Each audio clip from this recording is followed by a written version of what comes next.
Hello, everyone. I'm Katrina. This is Sow and Tare, and you are at the right place at the right time. Um, I'm wondering how many people are going to forget and come an hour late.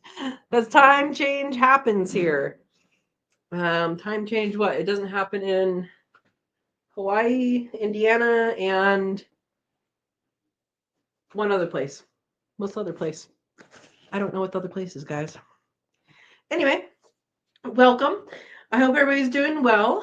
And let's get into the chat.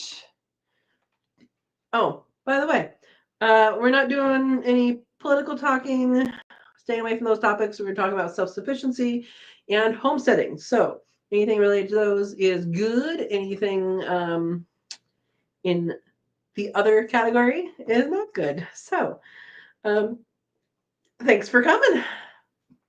Jacob's here. Welcome, Jacob. We missed you at the Cook With Me Live this Saturday. It was really good. It's this Sunday. Sorry. Saturday. It was Saturday. It was really good. And I hope you make that recipe later and let me know how it turns out. Jacob says hello all. Hello. And Dawn's here. Welcome, Dawn. And Dawn says hello from South Central Illinois. A warm 70 degrees. And I have been clearing gardens best I can right now. That is awesome, Dawn. Awesome, awesome. You know, gardening is we're in the season.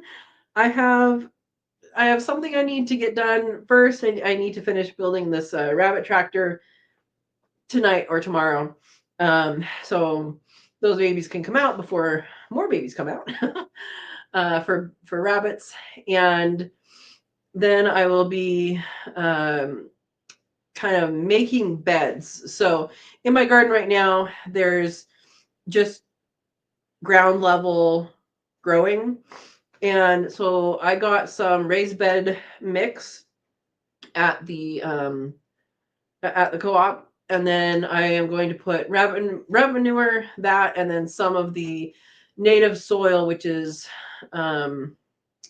clay here, that came from under the house. So I'm hoping there's nothing special in that clay. I mean, there might be some garbage or some insulation or something, but the reason why I want to add the clay in there is because clay is both good and bad for gardening. What it's bad for is it holds water. What it's good for is it holds water. It also holds on to the nutrients. So it's good in certain amounts, and then it does actually hold a lot of water. So if there's too much clay, too much water, you get root rot. So mixing it in to my beds is going to be good. And I'm going to be employing a technique that actually I did at my old place for a couple beds when I didn't have the time to make a new bed. And that's kind of where I am right now, is I want to plant some things. I got some starts at the store because I just haven't started anything. And then I'll be starting some greens as well, direct sowing. It was 29 degrees yesterday morning, 32 this morning, so I don't think we're quite there, but I do want to try and grow peas. I don't know if it'll work or not, but we'll find out. And then get some beets in the ground for beet greens, and some rainbow chard in the ground. So those would be good. And then I bought some plants, some starts for some brassicas and stuff. And I just figured I'd get a jump on it. I haven't set up my seed starting trays yet. I have too many things going on right now. And it might be, unfortunately, it might be that I don't start a whole lot of seeds this year.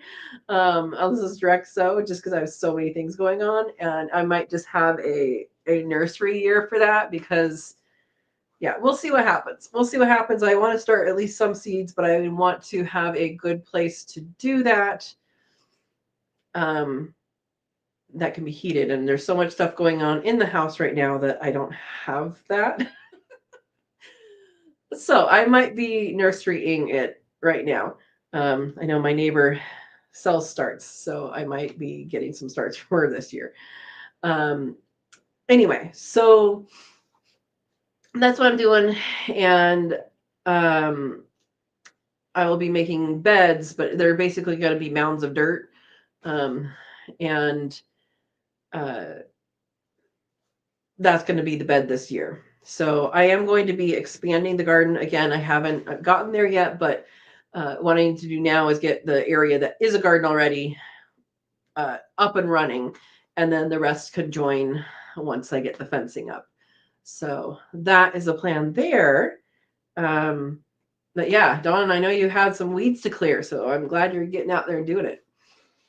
Dawn also says, my quail eggs shipped this morning too, UPS, so they will get here without being dropped.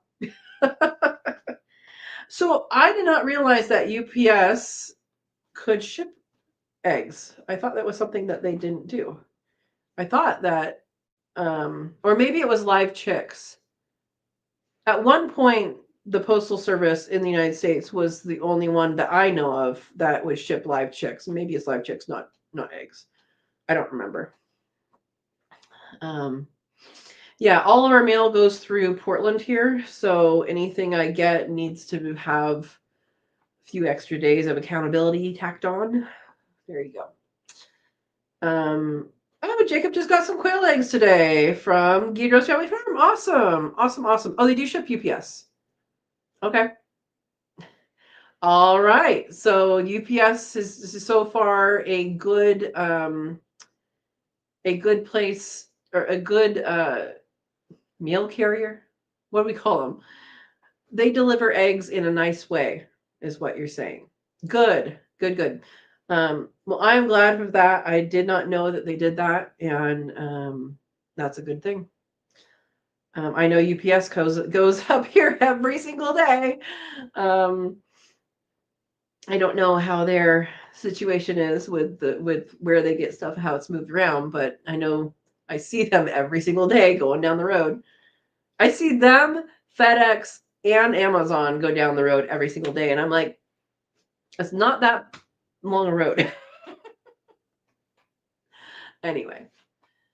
All right. Okay, Dawn's first time getting eggs from UPS. Good.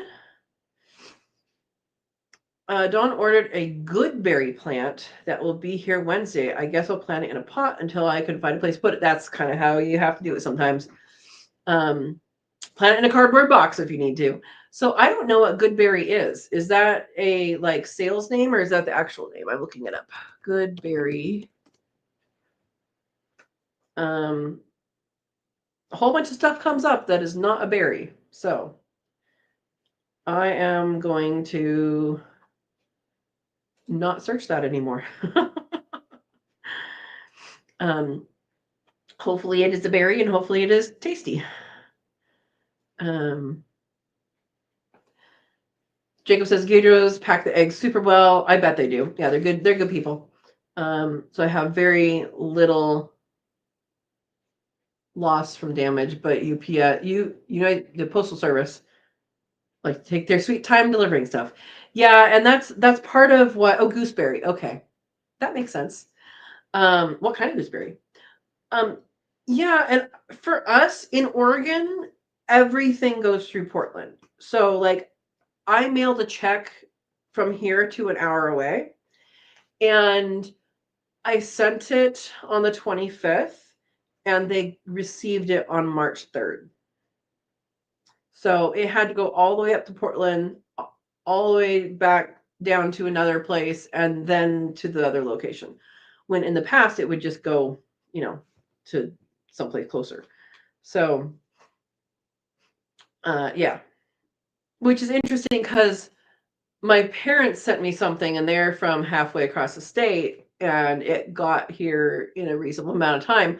But that might be the regular mail delivery, what it has been for years, going through that way. So I don't know.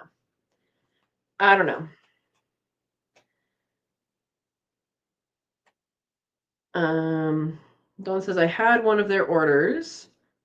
Got mine from Gopher Ridge and HP Murray. Cool. All right. Buster's here. Hey to all. Hey, Buster. Hope you're doing well. Oh, Dawn says I have to find a place for mullein to plant it too. Dawn, it doesn't matter where you plant it. Once you plant it and it flowers, you will have it wherever it wants to grow. I was talking about mullein with a neighbor, and then also with someone who lives nearby. recently. It's a medicinal plant. So personally, I don't need to grow that one. I can go find it. There are certain things that you can just go find. You don't need to plant. Like blessed milk thistle. The blessed, I would not put the blessed on that. I don't encourage anyone to buy seeds for that because you can find it in most places. I've seen it in a lot of areas. I haven't seen it here yet, but yeah. I don't encourage planting thistles unless it's artichoke or cardoon, which can be invasive. Any other thistles that are commonly eaten, or maybe it's uncommon but it's tasty? Yeah. All right. Dawn says this hot weather this week makes me want to stick seeds in the ground. Yeah, it's felt like that last week here, but then like yesterday it was 29 degrees, and it's like, oh, maybe not. Mother's Day is normal time. This hot front is only this week with one day up to 80. Yeah, we're supposed to get rain again. I think. I think that's the current weather forecast. I think it's like Wednesday. I don't know. Let me look that up. Yeah, we're supposed to get rain again, and then like the latter part of March is supposed to have more rain. I think. Oh yeah, rain on 96% chance of rain on Wednesday. Oh, 87% on Friday. Well, I'm going to be outside Friday. Yeah. Okay, so Wednesday through Monday rain, and then one day break, and then rain for a long time. Got it. Now we know. Okay, we'll see if my artisanal spring pops up again. Dawn says 4 days after this batch of quail hatch, I should be getting eggs from KC Quail Farm. Awesome. So you're just getting everything. Everybody's quail. You're gonna have some genetic mixtures there. Verna's here. Welcome, Verna. Verna is Vay's place. She is in blue with a little wrench. She catches bad guys. Check out her channel if you are interested in learning about growing in an apartment setting. Welcome, Verna. Good to see you. Oh, Buster says, got alfalfa. Blip, blip, blip. You did not say blip, blip, blip. Got alfalfa seeds today to do sprouts. Awesome. Buster, we did that on last week's live. We started them, and they do really well. They're ready in 4 days. Yeah. Good luck. Good luck. Good luck. Dawn says, my housekeeper was here today. He brought me in the mail a newspaper from February and missing bill that was due the first of the month. Of course, I paid it on time, but yeah, post office. That sounds really bad, and it sounds like you should file a complaint, because I had an issue at my old place where I used to live. We were on a training route, and that meant we never had the same person. Like when I first moved there, we had a wonderful, wonderful postman, and he just, I would say, how was your vacation? When he came back from vacation, he's like, how did you know I was on vacation? I go, because you're the only one that puts it nice and neat in the mailbox. He's like, oh, yeah, it was good. But yeah, we were on a practice route, and my expense checks for work started disappearing. And that was interesting. And I complained. And the top of the line was always this lady named Janice, and she absolutely was not helpful and told me the same thing every single time. And that, this was going to happen. And if it happens one more time, this is going to happen. I'm like, who do I talk to above you? Yeah. Anyway, there you go. Dawn says, captivator gooseberry, nearly thornless. That is a goal of mine of having, when I do the food forest, to have most things thornless. So if you plant a thornless blackberry and you let a berry hit the ground and it has babies, and grows up. Those can have thorns. So it literally is just a plant that you buy, and you can actually take cuttings of those plants and make more of those plants that would be thornless. But I did get, what did I get? Got some goji berries, but I don't remember if I actually got golden raspberry and red, some sort of red raspberry. I think I did. But I think one of them has thorns on it, so I'm just gonna have to put that in a place that I know has thorns. But picking berries when there's no thorns is so much better. I don't know that the berries are tasty or anything, but it's so much better. All right. Oh wow, Buster got 80 quail processed Saturday with help. That is awesome. Awesome, awesome. I still need to process those rabbits. They have a stay. They have a stay until hopefully later this week. I need to get stuff done that is not that has a little bit better timing, a little bit more necessary timing. How about that? Before them, so they're going to be a little bigger. But in the meantime, hey, they are fertilizing my extended garden area, and they are eating up the grass and the weeds. I did set the tractor over some blackberry that was coming up. They munched that. So hey, that's okay. I actually think that would be a good thing. So the tractor I'm building now is 4 feet by 8 feet. And the one that I have out there is 2 feet by 8 feet. And I think the 2 foot by 8 foot one, I'm probably going to make it so I can basically drag it. And I was thinking about this. I don't know why. I was almost asleep and it came to me that instead of having just wood on the bottom of the tractors, I should see if someone here has some old skis. Because I think if you act like skis, like for snow, I think if you actually put skis on the bottom, you have that turned up so it will like go over things, and it'll probably be a lot smoother. And then like you could just wax them. I don't know if this is how it's going to work, but you could wax them every time you process a litter.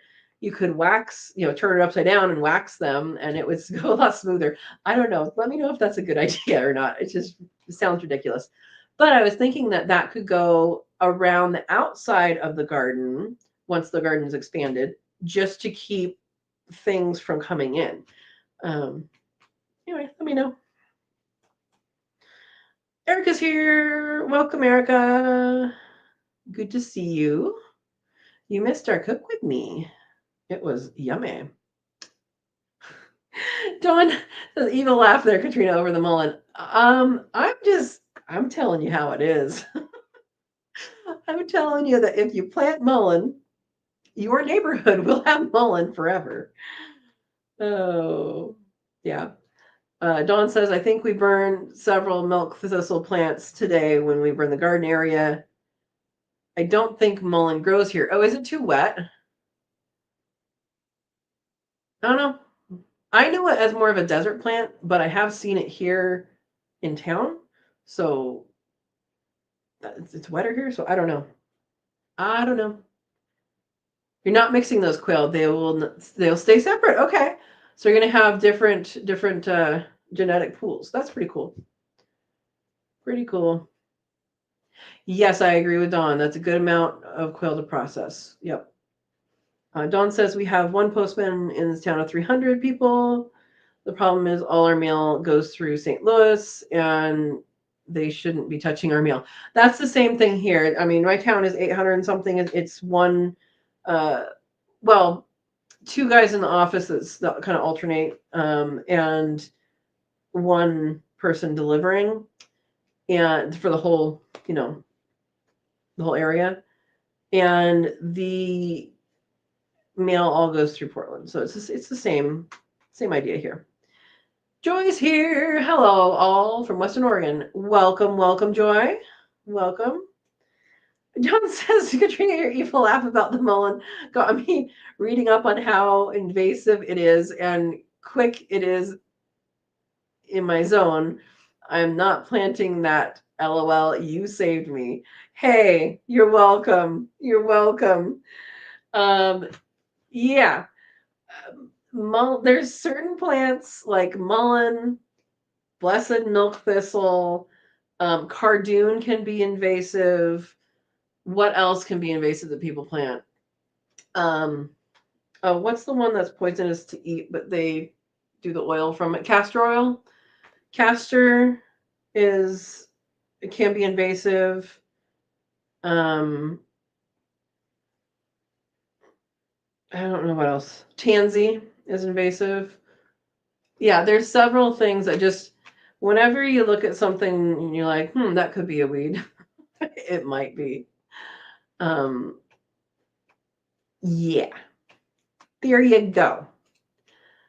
Um, Erica says, I had a training lesson for Lucas. Awesome. I hope Lucas is doing really well. Lucas is a doggy that has some really good training, and he's coming along. Last time we saw him. All right. Jacob says, I'm currently trying your pressure cooker method for hard boiling eggs. So far, so good. Only 3 exploded. Why are they exploding? Did you put water in the bottom? Because water's supposed to go in the bottom. Um, I don't know why they're exploding. They shouldn't be, unless maybe they had a crack. I don't know. Yeah, I like that method. The only reason not to do it that way is if you want the yolk to be in the center, that's the only reason to not do it that way. Because when you put it into the why do I have so many helicopter stuff? Are you just not going home?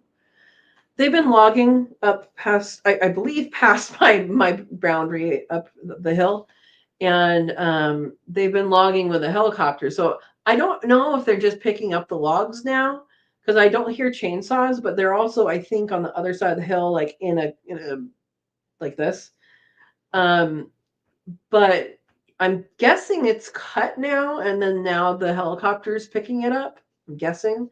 So all day for a few days now, they've been doing that, and you hear it, but it just went home, I think. Anyway, sorry to interrupt. There is a helicopter that flew over really low because they fly really low. Oh, back to the eggs. So the reason why you have a yolk that will sink um, to wherever it's laying. So if the egg is like this, it'll be on the bottom. If the egg is like this, it'll be on the side. Um, the yolk and the whites are different densities, and that's why if you sit it in the pressure cooker, um, your yolk is going to be on one side. For the stuff, so like if you were doing pickled eggs, for example, that might be a good reason to hard boil it in water because you don't really want that yolk that close to the edge because it can be like on the outside almost. But and that makes for like a cloudy pickled egg. That would be the only thing I would think you wouldn't want to do it for. Everything else, I mean, if you're making deviled eggs, you just cut it. And I mean, I think I have it in the video as I make deviled eggs and egg salad at the same time. You just plan for more eggs, which is easy to do when you have eggs coming in. Not easy to do if you're the average American right now with no eggs coming in. But if you put more in than you think you're going to need, then you can make that cut and say, okay, this half goes to egg salad, this half goes to deviled eggs, and you can make that decision basically as you're cutting them. So, which is kind of nice because then you can actually get extra egg yolk in your deviled eggs, so you can get them, really stuffed. So, anyway, there you go. Jacob said, "I'm guessing they had cracks." Yeah, probably. Hasn't ever happened to me. Doesn't mean it won't. Erica says he's training to ignore other dogs. when we are out. It's the only thing we need to do before he earns his canine good citizen certificate. Awesome. Good job, Lucas. And Steve's here. Welcome, Steve. I got distracted, almost forgot, but I'm here now. That's what counts. Welcome, welcome. Yeah, Overworked Gardener to Dawn. Yep. Erica says once he passes that, we will take off the in training part of his service dog patches. That is awesome, Erica. He did so good when he was just a little puppy when I saw him. And I mean, he's only going to get better, right? Hopefully. Yeah. Oh, do you see any deer? Steve says it's great to see the deer TV is back. Well, I mean, you have to have it at the right time, right? It has to be light out. The deer have not been coming around. It's not the season. There are no apples on the ground. The grass is starting to grow, so I don't know when we'll start seeing them again, but I have a feeling it's a seasonal thing here. I haven't seen the elk in a while. Not true. I haven't seen elk here in a while. They're over that way. Not in the yard, but further. They're in the vicinity. But yeah, so that's I think that's probably a seasonal thing. I have not gone back up to see if I can find more bear prints. We haven't had another snow or anything. So yeah, and I do still need to put my cameras up. I'm realizing I need more than I have. But that is okay. That is okay. Yeah. Yeah. So, I will be on Friday, this Friday, unless it gets rescheduled, I will be having a forester out to look at the area that I want to do the food forest in and a couple other areas. Kind of talk through what I need to do permit-wise, which is not going to be much. It's basically a notification. And then if there's any sale of lumber, there's some other things to do. And I don't even know. My brain does not calculate, hey, there's a tree right there. How many board feet is it? How many truckloads of lumber is on that space? I have no idea. My brain is not working like that. Yeah. Yeah. So that is happening. So that'll be good. There might be a guy from NRCS coming out. If you guys don't know, NRCS, Natural Resources Conservation Service, they are, I think they're actually under USDA. I think. Anyway, so they're federal, and the forestry guy says, I think they still have funding for the high tunnels. Like, okay. So I was telling him what I want to do. So he invited his NRCS friend to come along, because I'm like, anything else any other information you can get me, go for it. And so it'd be nice to talk to someone about that, because there's like different rules about that and different stuff. And so far, he thinks the funding is still happening, which is an issue right now for a lot of federal things. But so that'll be a good conversation, and to see what I actually can do within their realm, what I can't do within their realm, and all that. So yeah, getting that a little more information about food forest stuff, and then where I want to put the high tunnel. Where I want to put the high tunnel, I'm actually thinking about maybe 2 high tunnels, but one of them at least will have trees and quail. So I want to have basically a large aviary. And I haven't decided how that's actually going to look inside yet, if it's going to be just free for all on the whole thing, or if I'm going to try and separate it out somehow.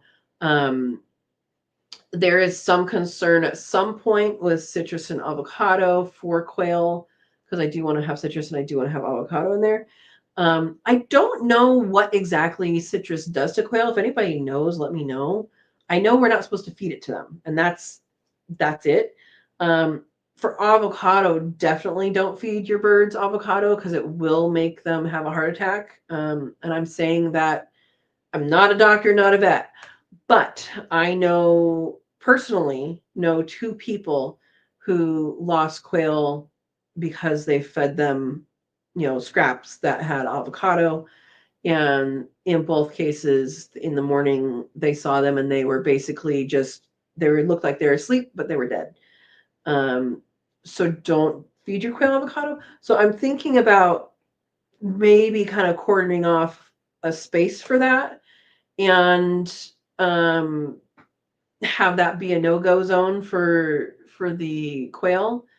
But I don't know how citrus affects them because I know you're not supposed to do citrus for your worms. That's fine with avocado. They love avocado. I know you're not supposed to do citrus for your worms for your worm farm. And I was reading up on it. I did some experiments and kind of came to the conclusion that it's okay. They're going to avoid it. If there's too much of it in there, then that's probably going to not be good. But it's, when you peel an orange and it goes and it like hits you in the eye and it stings. It's that the worms are not supposed to have. I think honestly they would be okay with the flesh, but why are you throwing away oranges? So as far as I can tell from what I've read and from what I've kind of tried, I believe it is I don't remember what the compound is. It's an actual compound in that is not great, but it's they didn't seem to, when there is a small amount in the worm farm, it didn't seem to affect them at all. They just didn't eat it and it ended up just kind of rotting with everything else. So that's my experiment. Or I mean, it's not an ongoing one anymore, but let me know what you guys think about these things. Because I do want to put quail into that same high tunnel. Or maybe it could be that, maybe those go in a different high tunnel and just that edge of it is trees or something. So yeah, let's see what you guys think. Dawn's asking, are there people eating bear or like the little ones in Missouri? Or like the little ones? I don't know what you're talking about, but there are people who hunt bear and eat bear here. Dawn says, even my little parrot can't have avocado. Yeah. Steve says, citrus, it's not that they can't have any.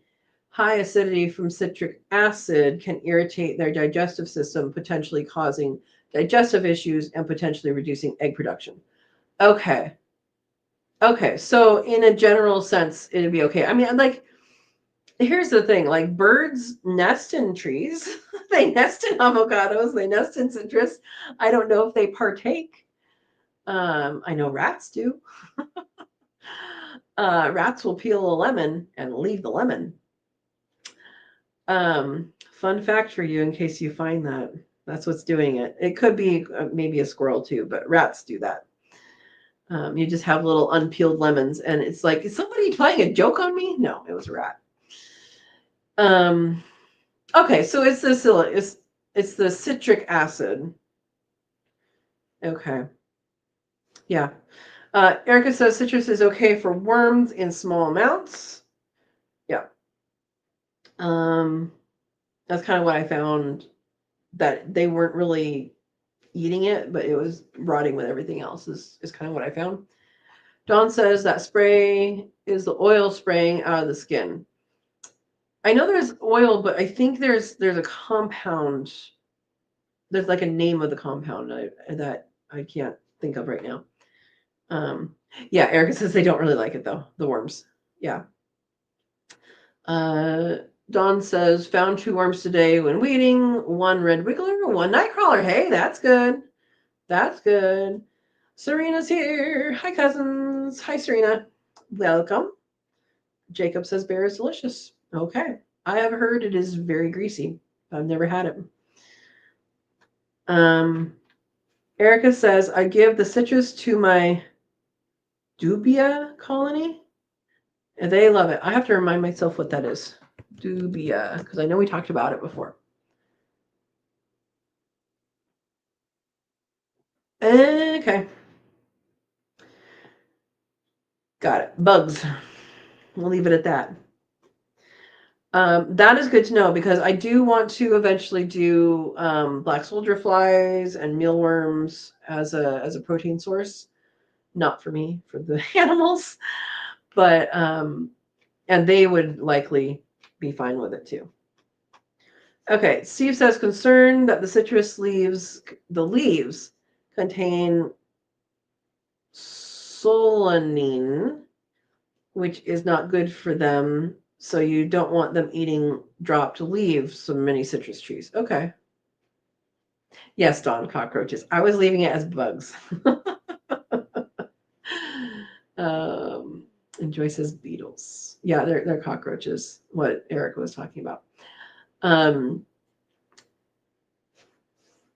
Okay, so there is maybe some potential stuff going on, is what I'm hearing from you, Steve.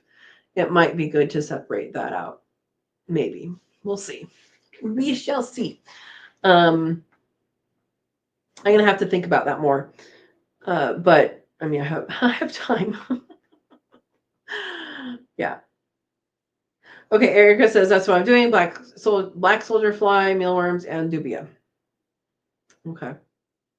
You're doing that all right now, or are you starting with one and then going to the others?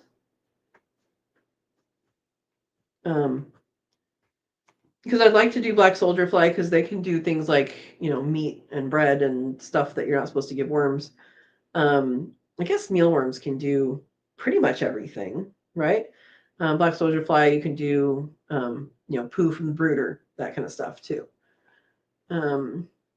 What's that thing on the top left of your screen? That? It's something I got for $10 at a garage sale. I believe that's probably a rabbit pelt, and it's just it's a decoration. I kind of didn't have a place to put it, and there was a hook there, and I didn't want to get it all like messed up, so that's where it lives right now. All right. Oh, and vermiculture. Good, Erica. Gray and blue color. Gray and blue color. What? What are you talking about? StreamYard? Powered by StreamYard? That's the little duck. And why is it a duck? I don't know. That is because I used the free version of StreamYard, so I don't know. What is blue and what? What are you talking about, Steve? That? Wait, is Steve talking about that? That's a bench made single piece from a tree. It's like a log that the legs are actually the branches, and then it's carved out like that. And that is like a fire pit that you can put a grill over. I think the grill is there. I don't know. No, Steve says in capital letters. Okay, I don't know what you're talking about then. Okay.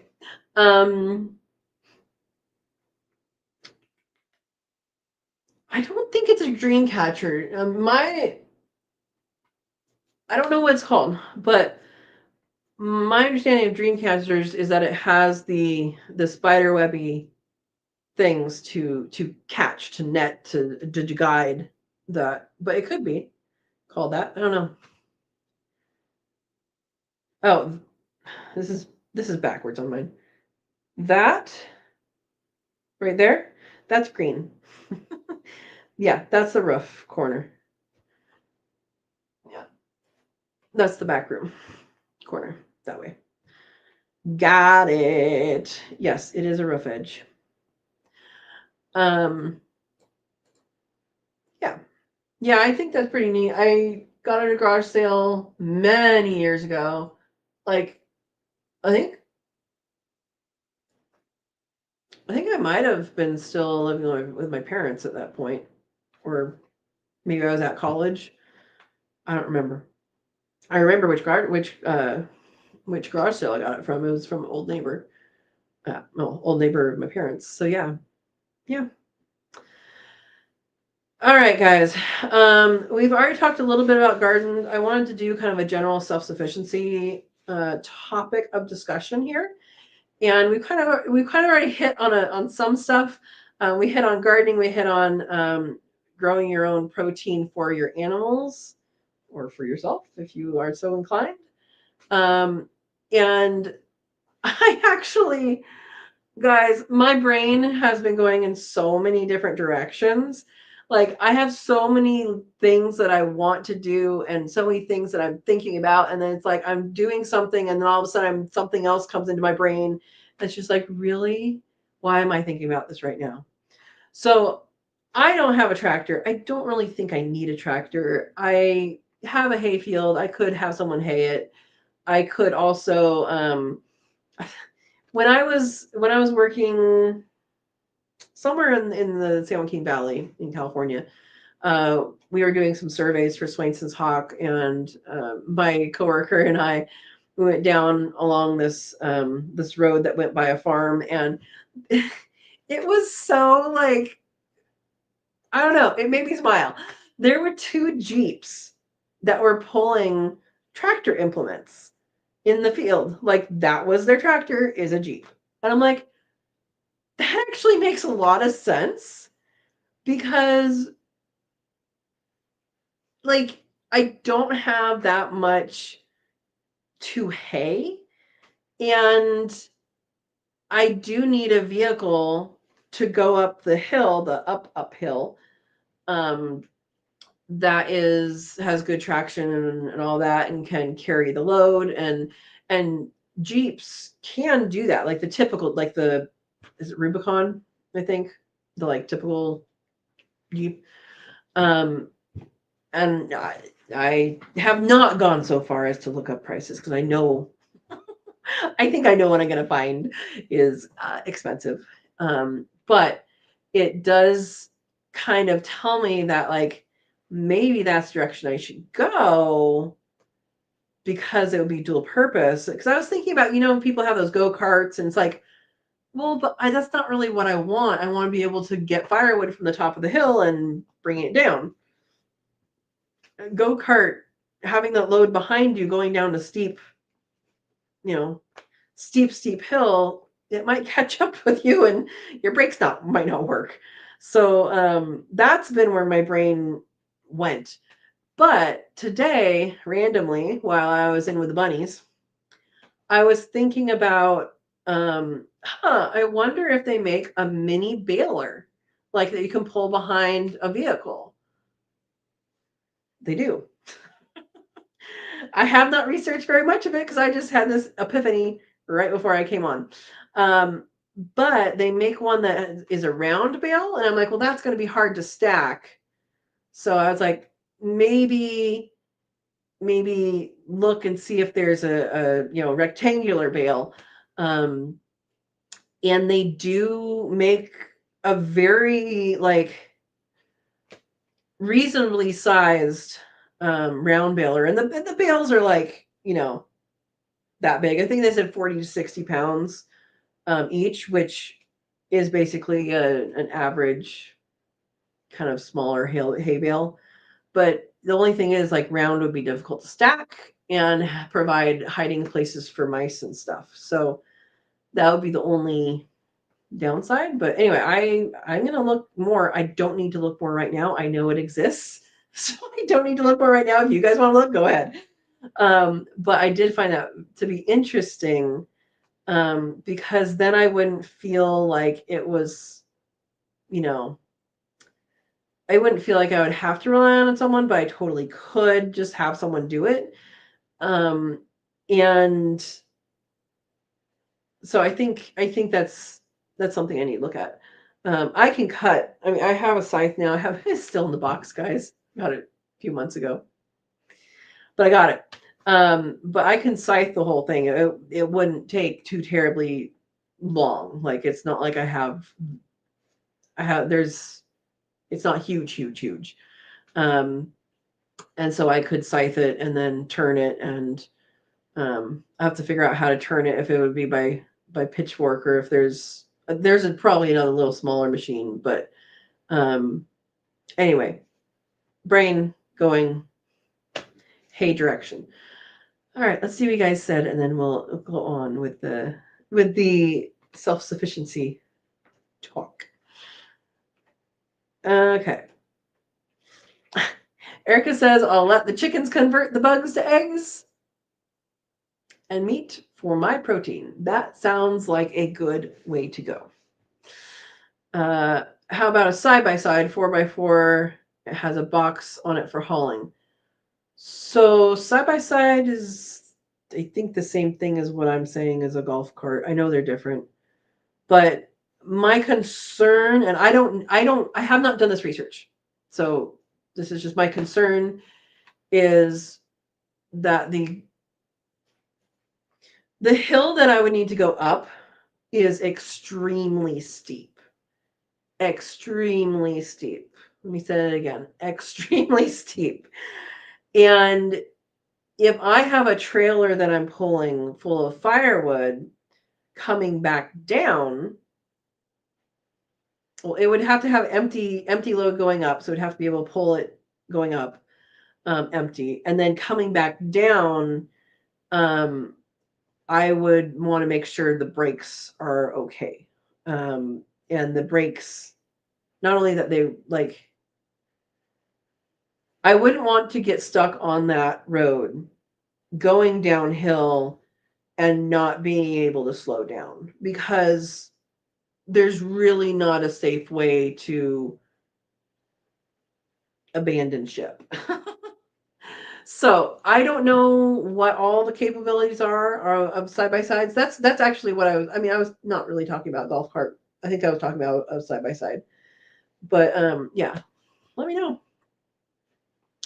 Do what they did in the old days and just make a haystack. I could do that for all the elk to eat.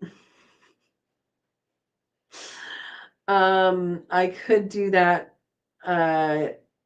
I don't know how much rot happens in haystacks. I would have to move it to undercover, at least, I think. And I need to talk with a rangeland person anyway, or a hay person anyway, to identify what I already have out there. But yeah, I mean, that it could be the case, but that makes it really difficult to, give the animals, this much hay, that much hay, whatever. You just have like, oh, let me just grab a bunch and take it with me. So I think compressed is a better thing. Dawn says, I saw videos on small balers. I saw a couple just now. Steve says, we use the side-by-side to go mudding. It can do your hills easily. Golf cart is for streets. Yeah, I wasn't talking about a golf cart. I was using the wrong word. Okay, so I mean, go mudding, and I understand what mudding is. Yeah, I would have to look more into that and kind of have it. It's kind of one of those things I would like someone to prove in front of my face, if that makes sense. But that's good to know. Thank you. I need a mule. I don't know about that, Erica. Maybe a llama.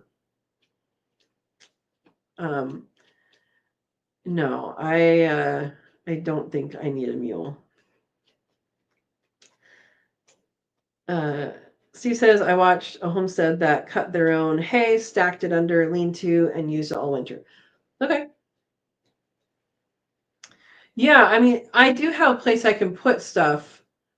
I just don't have, because I've never seen the hay bales it creates, because I didn't hay it this last year. I'm not picturing how much will fit in the place that I know they had before. Because I know, like in the past, they would split it with the person who hayed it, and that would likely be what I did if someone were to hay it for me. Um, but uh, I also don't know. I'm working on changing my thinking to, if I'm going to have more of the diet be hay for rabbits, is what I'm thinking specifically, but for any of the animals that hay would be appropriate. Because I do have access to it now, I need to know what hay I have, what's the protein level, what's the this, what's the that. I don't know that right now because I don't know what kind of grass it is down there. I know for the pasture it's mostly wild oats, which is, it's good, but it would be nice to have some other things mixed in there. Um, but with the hay field, if I am able to get it to a place that it is, or get to a point that it is, a good mix of nutrients and all that, then that would be good. Um, I also want to plant, and I'm going to have to look it up again. I know I've talked about it on here before. I want to plant some willow, but I also want to plant some. It's native to New Zealand or Australia, and I don't remember what it is, but it's a forage that's high in protein that is a shrub. And so it is, you basically just trim the limbs and give it to the animals. And I don't remember what it's called, but I'll have to look it up, or maybe you guys know. I think I talked about it on here before, but I don't remember what it is. It has like higher protein than alfalfa, and it has the added benefit of um, having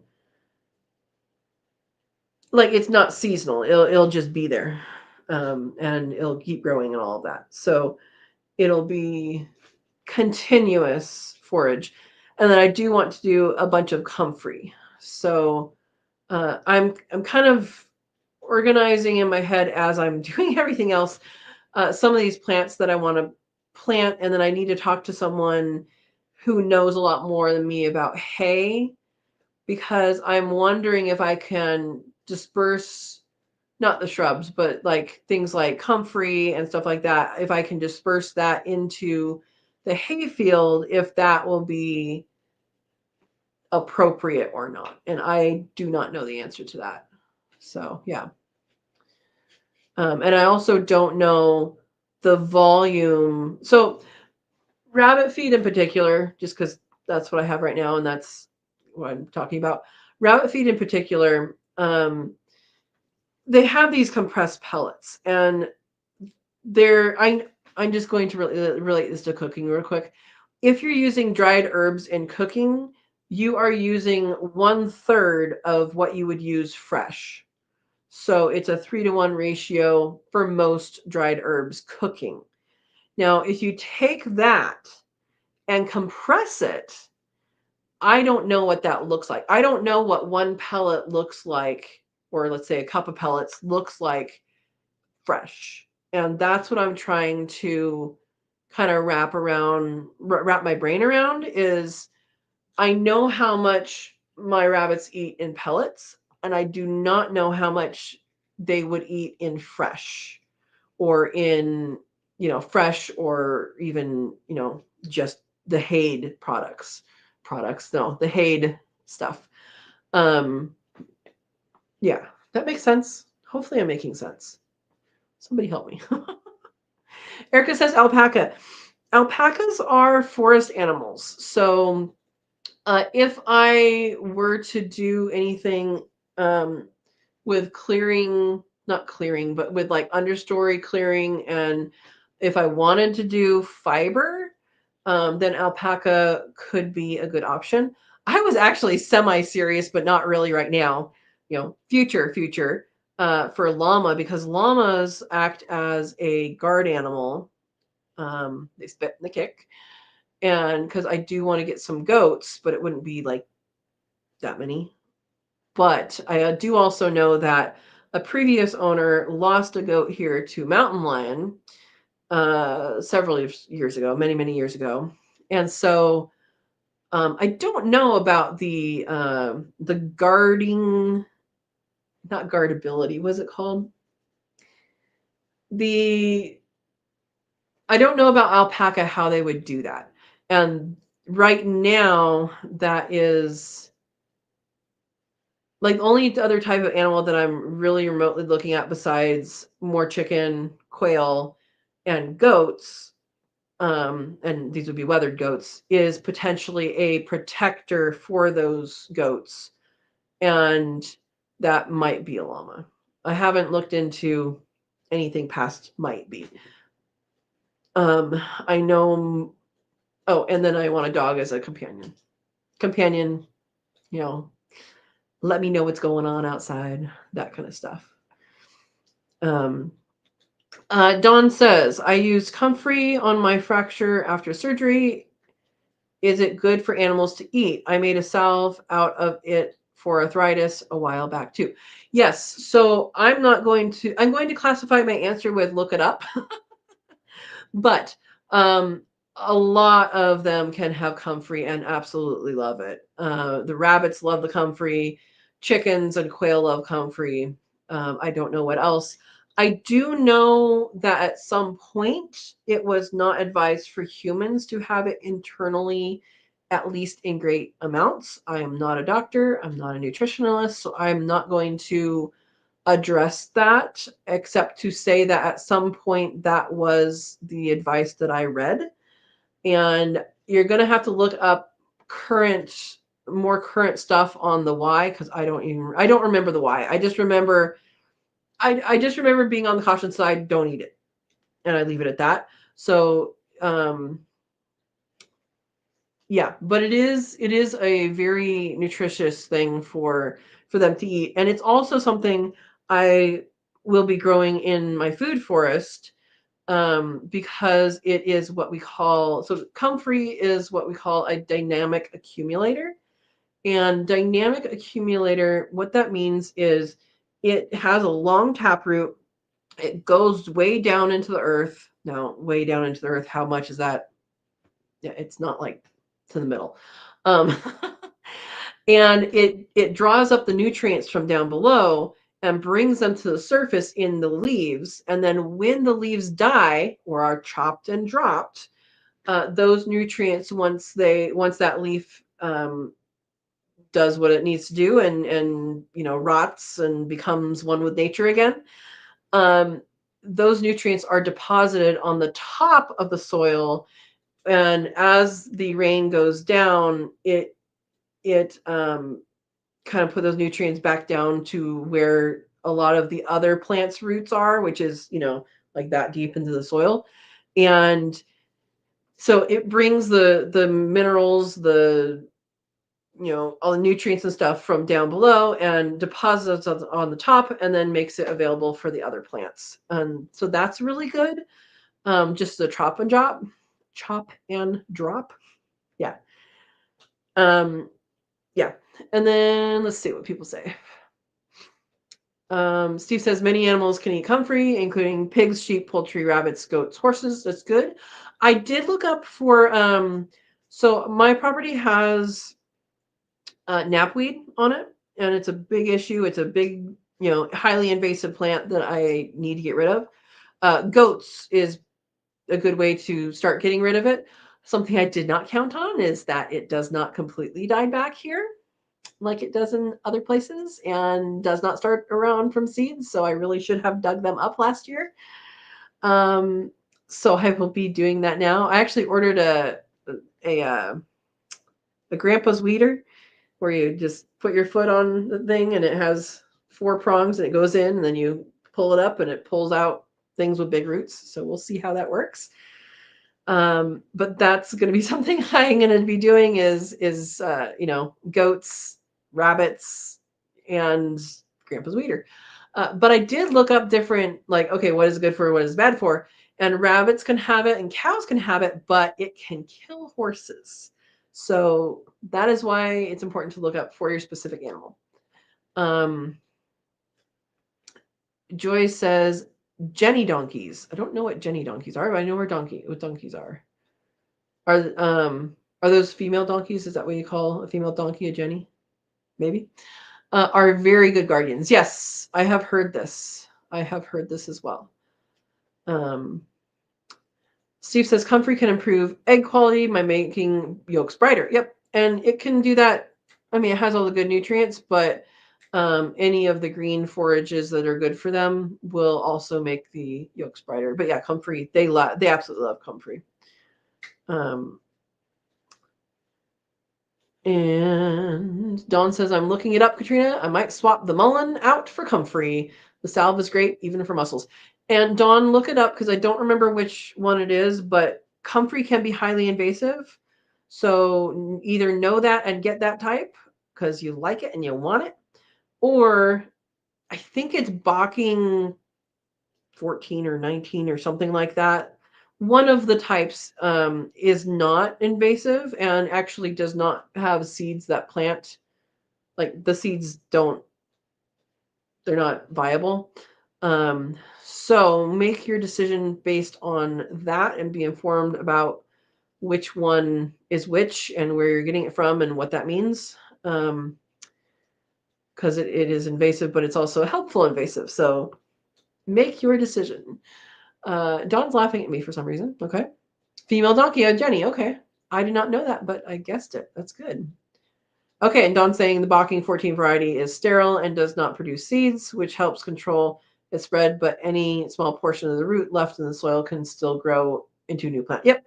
And that's how its spread is by root cutting. So if you order it in the mail, it will likely just be little pieces of root chopped up.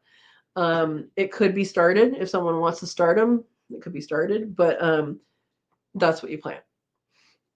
Dawn says, I have one of those weeders or tiller. It was called something else 25 years ago when I got it. Okay. Yeah, it's not a tiller. It's literally 4 prongs and they're like this. And there's a foot thing and you stomp the foot thing in. And so this goes into the ground. You're supposed to put the plant in the middle. It goes into the ground. And then you go like this towards the foot pedal, and it's supposed to then clamp onto the root and pull it that direction when you pull it. So it looked good. I saw some reviews. I saw some reviews for some other things. Actually, did I end up getting that? I didn't end up getting that. I ended up getting a Fisker's version. Is that true? I think that's true. Whatever it is at Home Depot and it's ready for me to pick up. I think it's not a Grandpa's weeder. I think it is a Fisker's version. I think because it has the capability of shooting out the plant after. Because I think I saw the videos and that was like something that people were really annoyed about. Is like, well, now they have to bend over kind of anyway to get the plant out. I don't remember what I ordered, guys. We'll find out when I go to the store. I had reasons when I got them. Yeah. Dawn says, what do you think of the weeders that cut the weeds below the dirt? My weeds always came back quick. I don't know about these things. I don't know anything about that, but I do know that for some weeds that doesn't matter, and for some weeds that absolutely will matter. So I think it depends on what weed you have. Is it supposed to cut the weed below the dirt? Because that doesn't make sense to me. Yeah, my concern is mainly with the knapweed for that because it does have quite a taproot on it. And I know some of these plants are pretty big. So yeah, that's my concern. Yeah, I'm not familiar with that, Dawn.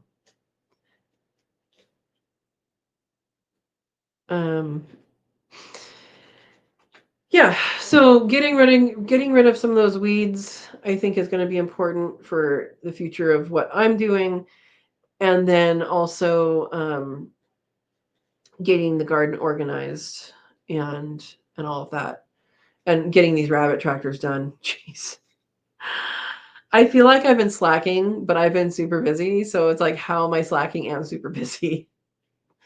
Yeah. Don says, yes, they're made to just cut the weed off below the dirt. Interesting.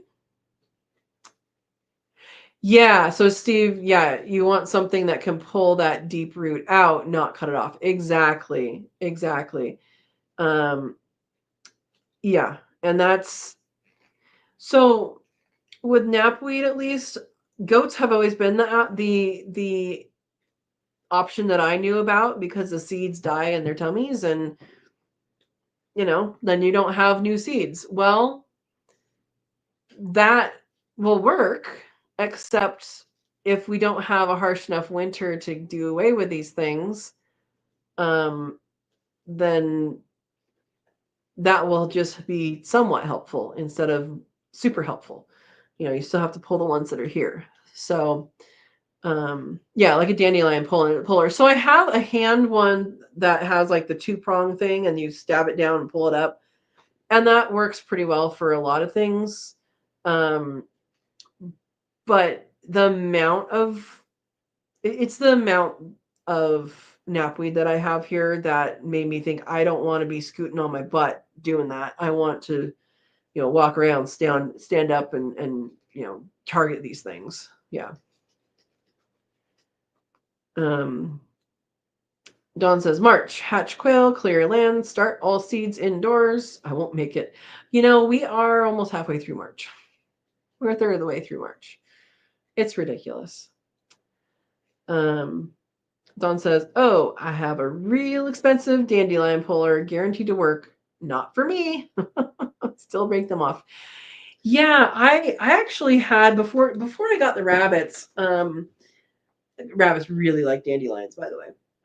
Before I got the rabbits, I had pulled all of them but 2 dandelions, and there was other weeds too, but there's these 2 dandelions that just like their roots must have been this deep. I could not get them out and all of that. And so I was like, oh, when I found out that the rabbits like them, that's good for them, I'm like, oh, well, I guess I kept 2 forage plants. Yeah. Dawn says, I found I can sit on excuse me, sit on 2 5-gallon buckets stuck together. Okay. Oh, 15-inch height, easy to sit and get up from. Okay. Yeah. They make good tea. I still haven't made the tea. I tried the leaf at the wrong time of year, and it was just too nasty. So I still have not made use of that plant as I maybe should, but I also don't have it here. So I'm okay with that. If I need to go find it somewhere else, I can go find it somewhere else. I have a friend who used to have a desert tortoise. He was cataloged and all that. Everybody knew where he was. And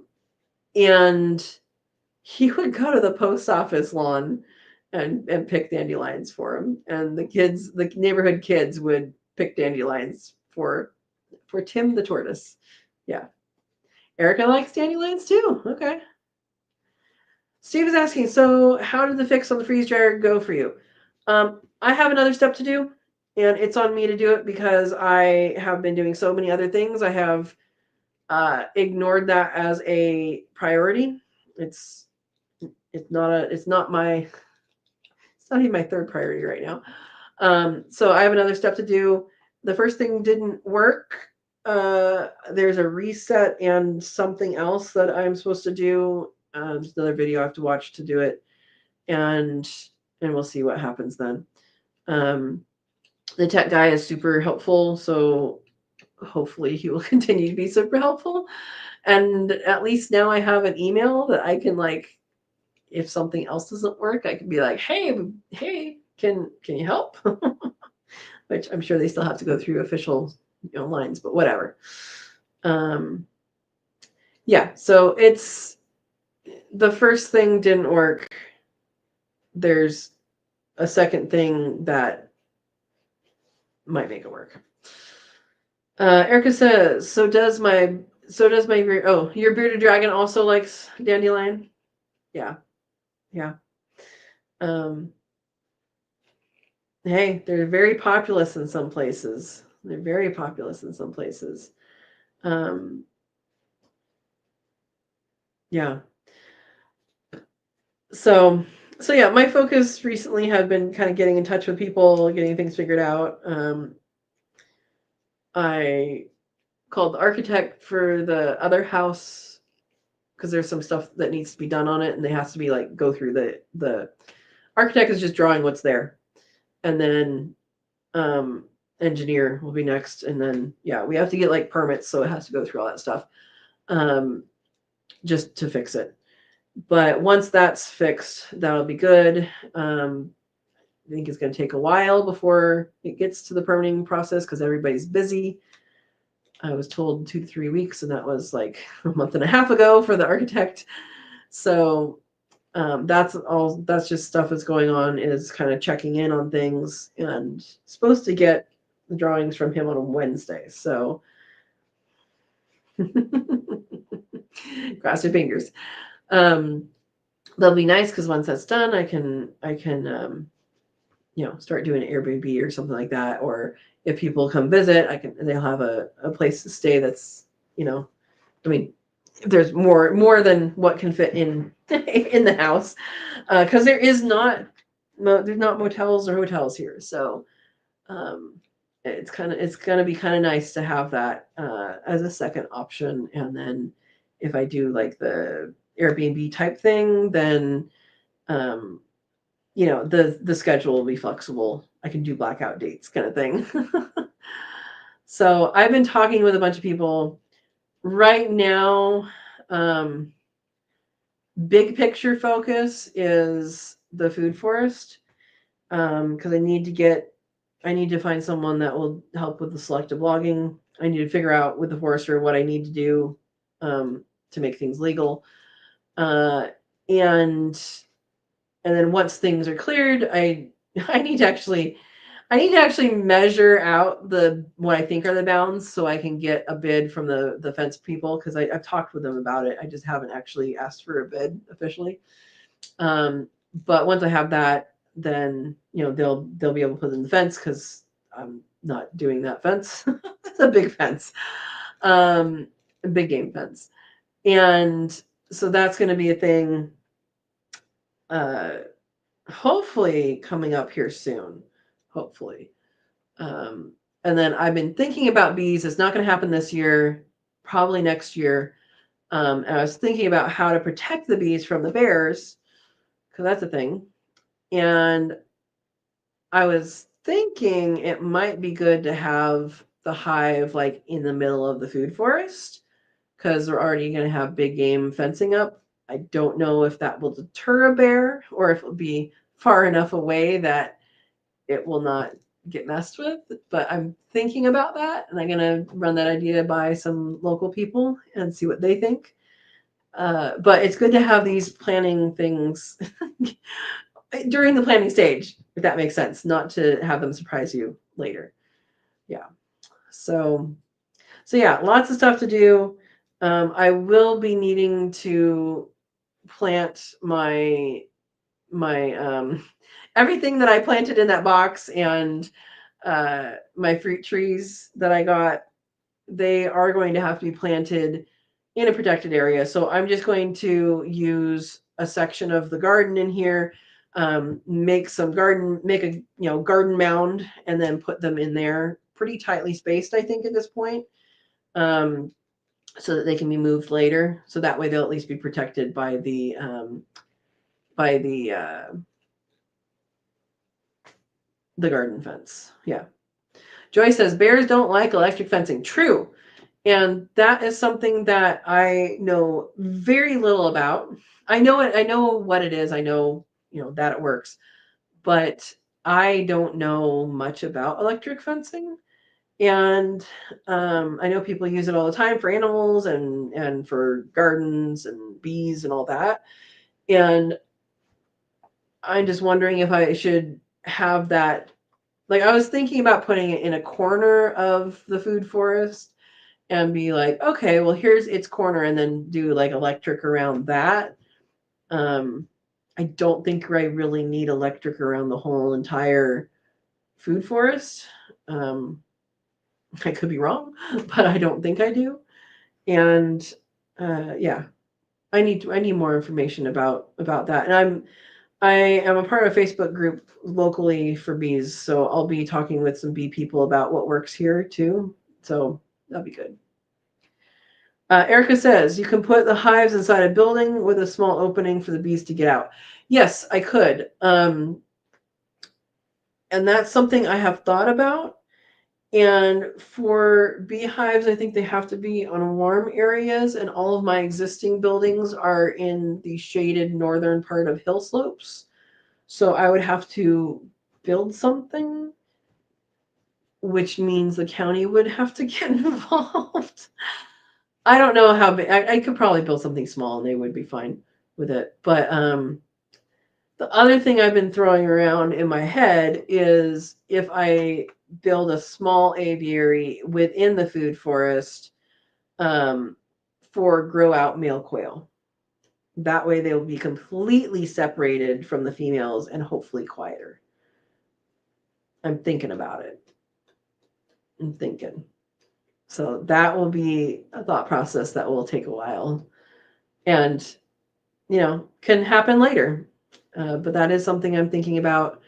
I remember Brooke Muse of Cali Quail Keepers. I remember her talking about knowing someone who had a property that was just males. He only had males on that property, and they were pretty quiet. I'm like, oh, okay, well, they need to be separated from the female. Yeah, Steve, quiet male quail. That is just funny. Exactly. Yeah, it's but it makes sense if you get them away from the females before their adult hormones kick in and they don't really see any females or smell any females or pheromone stuff. Then how do they know they need to go in search of females? I don't know. But it's worth maybe trying, I think. It'll be interesting. I have lots of ideas and not enough time. And, if I was independently wealthy, I would have the time. But I have to work, which is okay. Yeah. So, what self-sufficiency stuff are you guys working on? What are you guys working on this year or next year? Do you have a this year or next year plan? Because I have a little bit of a fluid plan. I have some things I want to accomplish this year. I'm not going to get all the trees in this year. I'm basically going to get the trees that I bought in this year and anything else I happen to pick up. But I think I'm going to leave the other stuff till later because I just don't think things will be done by the time I need to plant en masse. So, and I don't really have water up there yet. So I need to do all those things and it'll at least get me started with food, and I can, make the design around that. So I thought I was going to get like cuttings from people and all that this year. And which, if you guys send me cuttings of fun things, I will plant them, and hopefully they will grow. But I think most of that's going to happen next year. Yeah. Dawn says, I had male quail in the dark and saved them for several months for Andy. I swear by darkness, and I can't see any females. Yeah, so that would be another thing. Like if I had them separately in a separate aviary, it could be an aviary that has, shade cloth over it, or some sort of more like a shed with some free flowing air type stuff. I could make it a darker space, and that's kind of what I mean, not in the dark, but a darker space. And I think that's what I was thinking. That's part of my thinking of doing that in the food forest space. And it might even be that on one side it's a storage shed for tools, and then on the other side it's quail. I mean, I don't know. I haven't gotten to the detail part of it yet. It's just conceptual right now. Yeah. So anyway, let me know what you guys are planning, what you're wanting to plan. If there's something that you want help with planning, we can all jump in to help, and it'll be good.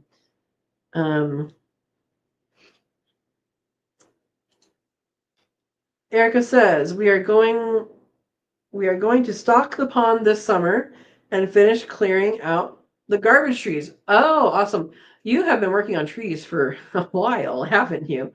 What are you stocking the pond with? Hopefully good things. You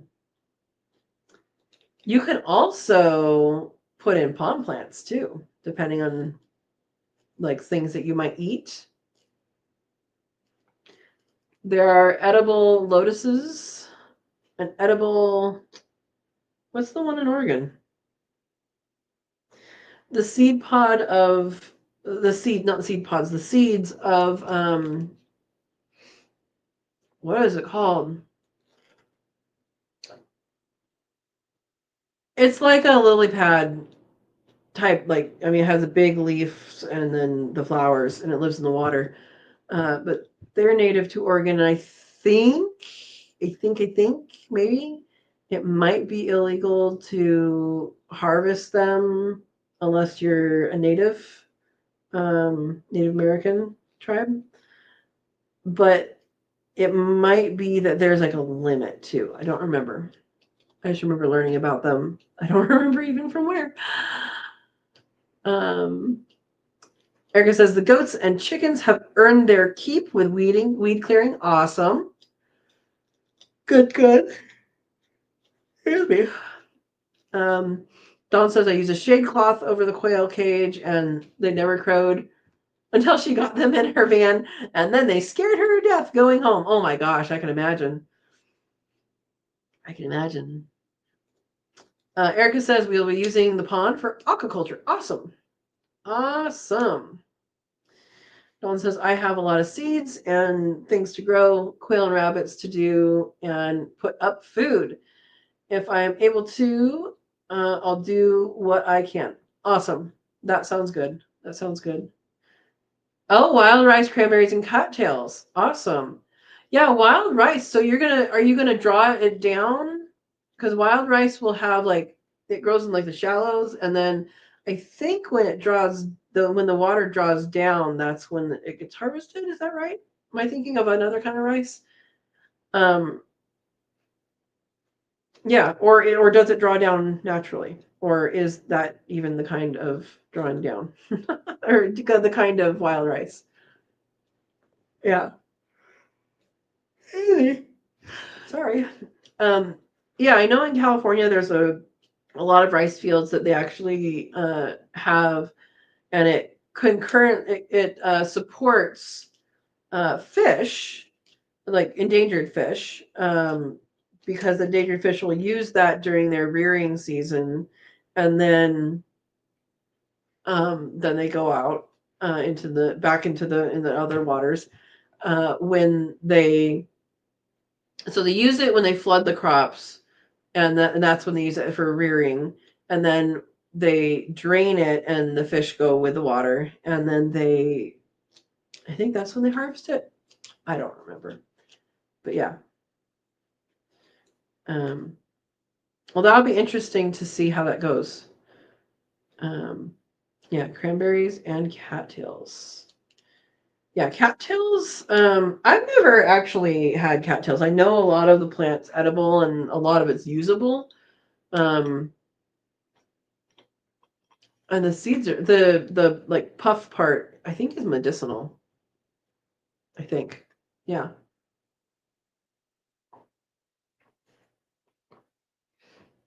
Okay, so the wild rice is experimental. Good luck, because I would like to know the answer to that too. Amy's here. Welcome, Amy. Good evening, everyone. I just came in from a lovely warm evening of brush clearing. Sounds like everybody's doing the same thing. Welcome, welcome. So many cattails. Yeah. I have 2 cattails here. They are affixed to some cats. Yeah, well, welcome. We're just talking about self-sufficiency and what we're doing this year to gain gain a little more. Gain a little more. Yeah, these are good things. Excuse me. Excuse me.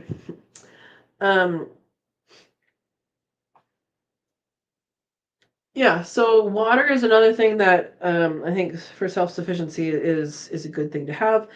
I did buy a manual water pump for my well. It's you guys remember those big those you know not squirt guns, the water guns where you like put it in a bucket of water and went like this and it sucked all the water up and then you like and then it squirted someone. Um, it's kind of the same concept of what happens for a well pump, and for a hand well pump, it's the same thing except for it's like this instead of a motor, and so that is an interesting thing to have, and it's a good thing to know. And I have not installed it onto the well head yet, but it's there. It'll happen. It'll happen. Hopefully I won't have to worry about it because hopefully the pumps will be good. And once the solar is done, I shouldn't have to worry about that. Because when you have a well, power, electricity is how you get your water. Amy says, hardening off the brassicas, and if they all grow, I will be Brussels sprouts self-sufficient, and so will the whole neighborhood. Oh my goodness, Amy. Um, so do you do any preservation with them, or do you freeze them? Or I don't know if I would dehydrate them, but I guess you could. Um, pickling them, I wouldn't can them, but pickling them, maybe. I don't know how that would turn out, but you better have some recipes prepared for your overabundance. Do you have to prime your new pump? The hand pump? I don't think so. No, because what it is, it gets installed in the actual water of the bottom and of the actual well, and there is. Do you have to prime? I don't think so. I don't think so. But I will be, following instructions when we get to that point. And there is instructions. So priming a pump, I don't think you would do because there's no motor involved. So priming a pump is usually when there's a motor involved, right? I'm thinking you don't have to, but I will look before I do. Erica says we have two spring-fed ponds and 2 seasonal ponds. Awesome. That is awesome. And Erica says there's a well, but we need to check it before we know it's usable. Yeah, so Erica, I did that here. They did the flow test and all that, but then they also did, I had them do the extra. I don't know what tests there are where you live, but I did the extra 35, like 35 plus or whatever. And it looks for different, more things than just the regular pump report or regular well report. And that's how I knew that I had acidic water and um, aluminum in it. So The acidity is now dealt with by something that's called pH up, and it's like a big tank that lives in the well house, and it goes through there first. I don't know what it does. And then for drinking water underneath the kitchen sink is a reverse osmosis that puts the good minerals back in. So there are ways around it. You just have to, spend some more money. But in this case, that it's a good thing to do. So good luck with yours. Amy says, I must have talked Verta's ear off yesterday. She was coaching me through trying to breed. Okay, hopefully not you. Hopefully your rabbits. I see you say rabbits later. Oh, they're not going well. What's happening, Amy? You're sure you have, I know this is a simple question, but I'm going to ask it. You're sure you're breeding male and female? And then are you sure your male's parts are normal? Because apparently they can, instead of this, they can be like this. I've never seen it, but I know it happens. So again, are your male's parts normal? It should be this. But if it's like this, then it's not going to work very well. Okay. Was that PG enough? Yeah, let me know more and we'll figure it out. Yeah. Steve says to Amy, good luck on the Brussels sprouts. I've grown Brussels sprouts wheeze, but never got a Brussels sprout. Exactly, Steve. That's what I've done. I have grown them and be like, all right, well, that was fun. Nothing here. So yeah, good luck. And yes, lots of exclamation points on Amy's rabbits. Amy says we had a hand pump and we had to prime at our cabin. I will check into it before it happens, and then once it is installed, it will live in the well. So once it's installed, it will be fine. Okay, so Steve says no, the old-fashioned pumps had to be primed. There are the ones that you don't. Let's see if I can remember the name of the one I got. I can't recommend it yet because I haven't gotten it yet, but I'm sure it works good. Well hand pumps.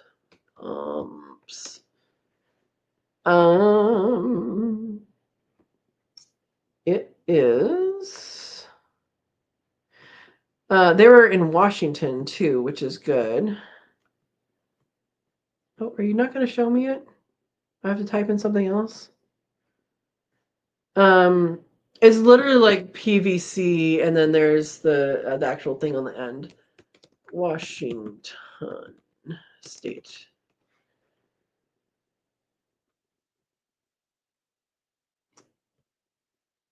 Why are they not here? Epwell Solutions. There we go. Let's look at products. I'll show you guys.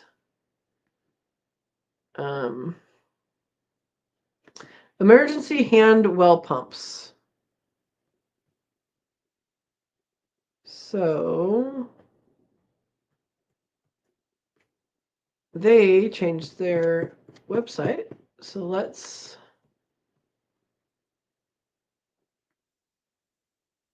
I don't want to play their video. I was looking for like just literally a picture of it.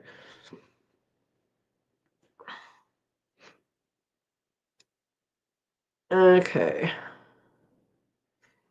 Here we go. I'm going to share my screen so you guys can see. I actually, let's see, present, share screen. There we go. I actually had the guy who put in the leach field. We talked about this, and he's like, let me know what you find because I need one too. And so I texted him saying, hey, what about this? And he actually called them and talked to them and asked all sorts of questions that I didn't even know to ask. And he's like, yeah, let's get that. So yeah. Anyway, so it's pretty short. So this, can you guys see my mouse? You guys see my mouse on this? I don't know. Anyway, where it comes out, that can actually be attached to a hose. So you can put it, like there's a hose attachment that you can put on there instead of like an angle. This is just showing that water's coming out. And you can like direct it to somewhere, which is super helpful. In USA, it's actually made in Washington State. And that's what it looks like on the wellhead. And again, that black end is open. I think it's threaded. I think that's what's threaded, and you can buy the I think it comes with the attachment for a hose. Yeah, that's what it looks like on the wellhead. And yeah, there it shows the end. The end right there goes to a hose, and then you can put it in whatever you want. So anyway, it looked really good. And I watched a bunch of videos on it, and then the leach field guy actually called them and had a really good conversation with them. And so yeah, you can either buy the PVC, which is the lengths that it goes down into the well, from them, or you can buy them locally. And I said, well, do we have it locally? And it's a thin-walled PVC, so it's different than the regular PVC. And he says, oh yeah, Ewing's has them. I checked. I'm like, okay, we'll get that. And so it's a PVC in a PVC. That makes sense. There's like, yeah, it has to be thin-walled because of that. Anyway, there you go. That's what I got. And it's not very big at all, and it just takes PVC, the thin-walled PVC. All right, let's go scroll up here and see where we left off. Dawn says, I have to get off for the night. I'm late. Good stream tonight, Katrina. Good night. Oh, good night, Dawn. Good night. Everybody saying good night. Don't overdo it in the garden tomorrow. Pace yourself. You have all spring. Absolutely, Steve. Erica says, several years ago, someone who is living here dumped an old oil and other stuff. Oh, dumped old oil and other stuff down the well. Why? Why would someone dump that down a well? Yeah, you do need to see if it's cleared up. You also need to see if you drill somewhere else how far it has spread, if it's a large amount. Why would someone dump that down a well? That's ridiculous. I'm sorry you're dealing with that, Erica. Amy says, growling, snarling, seething, white-hot ball of rabbit terror. Tried breeding morning and evening, daylight and dusk. This doe is an evilness who is named with 11 months old and unbred. You might have to get a different doe.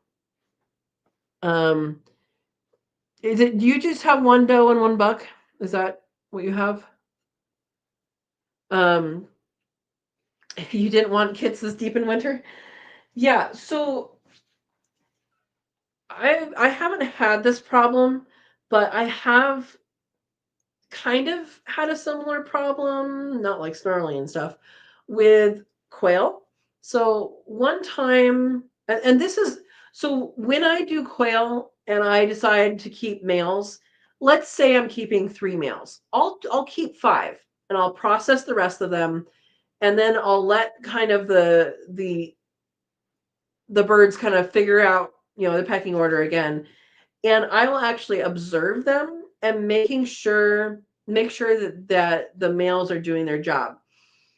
Because, and this is why I do this, is because when I did this one time and I was like, oh, I'm going to save so many males, therefore, everybody else gets processed. Well, one of the males, none of the ladies liked. He would try, He wasn't mean, but they just didn't like him.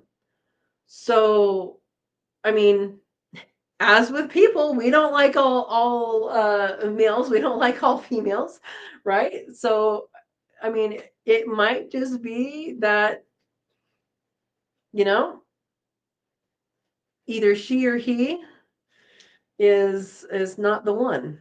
Um, but yeah, that is frustrating. And um, I don't know what to tell you, honestly, except that it might be time for a new doe. I would go with a new doe. Um, if your buck has had exposure with a different doe, then that would be good. But I would say check the male's parts to make sure that he's uh, adequate. I feel bad saying that. Oh boy. Okay, Erica says we also need to uncap it and see whether or not it has collapsed. That's a big one too. Yeah, that's a big one. Yes, when you do it, don't drop your PVC down into your well while assembling it.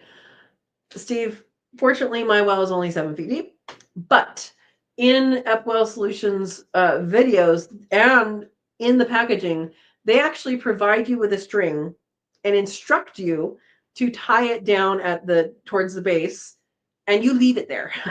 Like it stays there. You tie it off on the outside, and not just when you're there. Well, there was no instruction to untie it. Let's just say that. People may do it, but there was no instruction included to untie that string. Um, yeah. Yeah. They actually provide a string for this. Amy's buck is kind of fishing off the back of the rowing machine. Oh my gosh. Oh. Not these mill parts. This mill part is what I was talking about. Getting graphic here.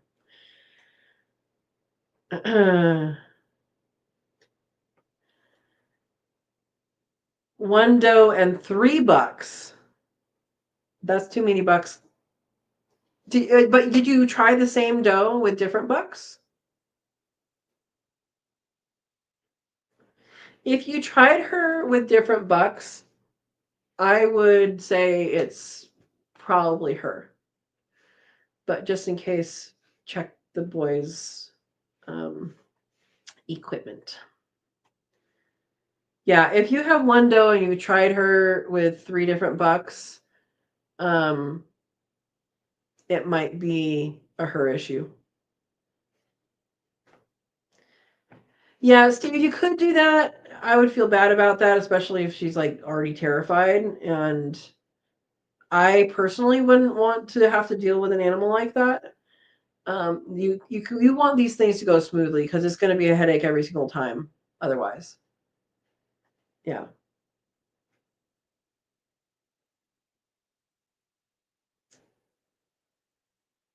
Okay, Amy. Yeah, okay. I'm looking for a silver fox doe, Amy says. I thought I wanted Florida whites and they are proving skittish. Okay.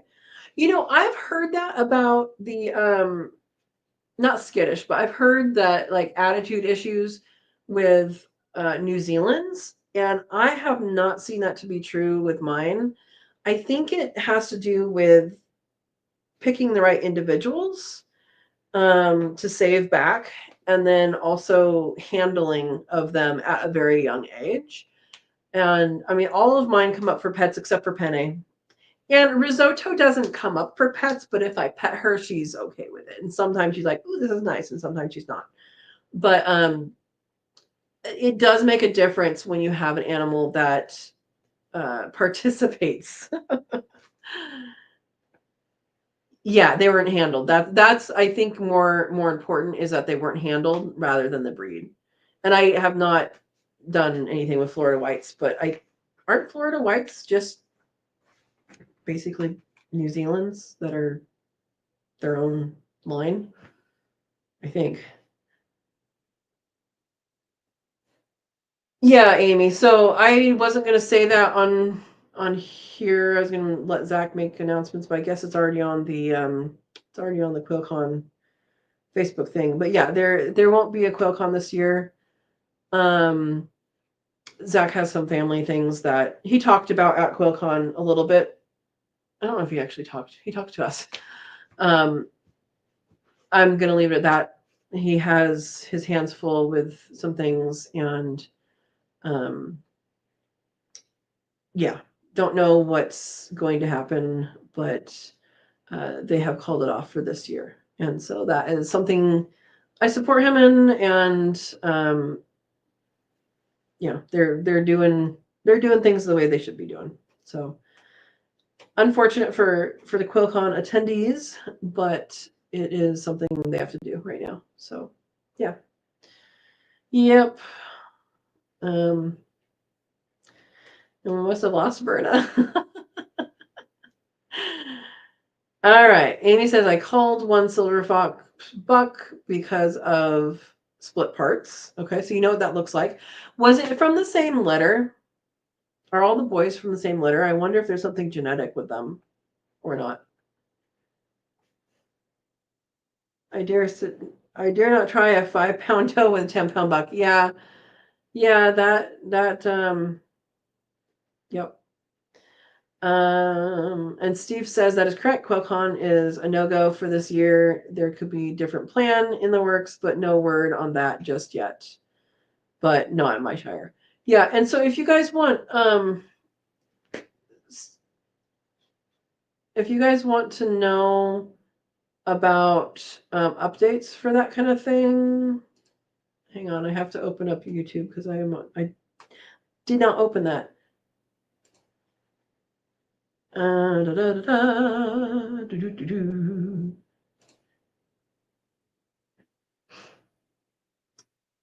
All right. Steve, if you're okay with it, I'm going to add you as a moderator.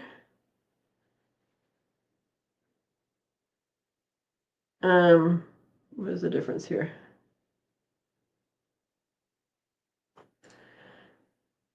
And if you would be so kind as to put in the link for the QuailCon Facebook group, that would be great. Hopefully that went through. I don't know if it went through or not. I tried. And thank you. Thank you, Steve. So if you are wanting updates for that, that is the link to click on for the Facebook group for QuailCon. All right, Amy says, this one I brought in for different genetics. Well, you're not getting it. Oh, the buck you had to call. Okay. No, you're not letting the cat out of the bag. Usually the last one. No, it has gone out onto the Facebook page. So the people who are involved in that Facebook page, who likely are the people who went to QuailCon last year, already know. I mean, if they're checking Facebook, they already know about it. So yeah, you don't have to apologize. You don't have to apologize. Yeah, I was hoping that maybe Zach might make a announcement or something, but he's super busy, and we all support him. and yeah, he's just been super busy. Steve says you didn't let you didn't let it out of the bag, Amy. It's already been made public. Not sure if when Zach would make a formal announcement. That's kind of what I was kind of waiting for, but knowing what's going on and how busy he is, yeah.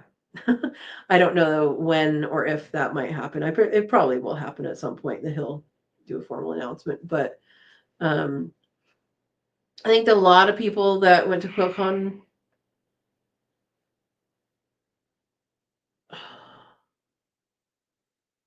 Sorry, I'm listening for a cat.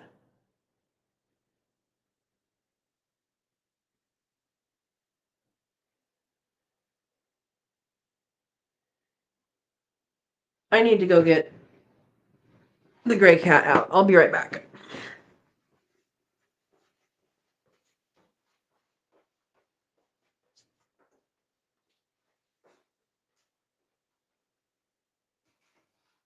Hey!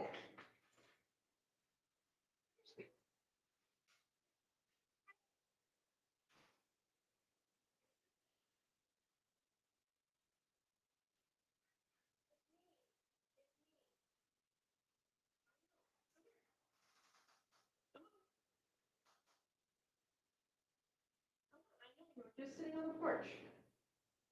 Hey.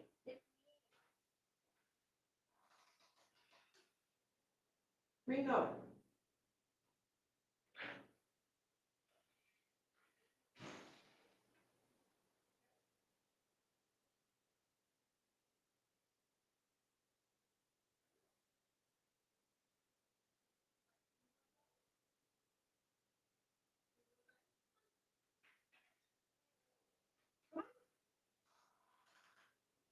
You're gonna sit there?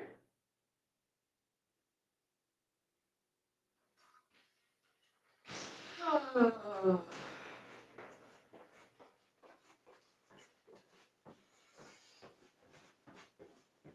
All right. Sorry to whoever's left here. Not my fur babies. Um, the gray cat has been hanging out, and that's the one that made him go to the vet. He likes to sit on the bench outside the front door at night. He likes to sit there and look for gophers and whatever else is in his domain. And I just heard them arguing, and he didn't want to come in. So he was on the bench still. There we go. Anyway, if I hear that again, I will make him come in, but hopefully I scared off the gray cat. It's been quite the adventure, and I need to get a trap at this point, and I might be doing that online after I get off of here. As far as neighbors know, it's nobody's cat. It lives wherever, and it beats up all the cats. So it's a house cat. It's a gray cat.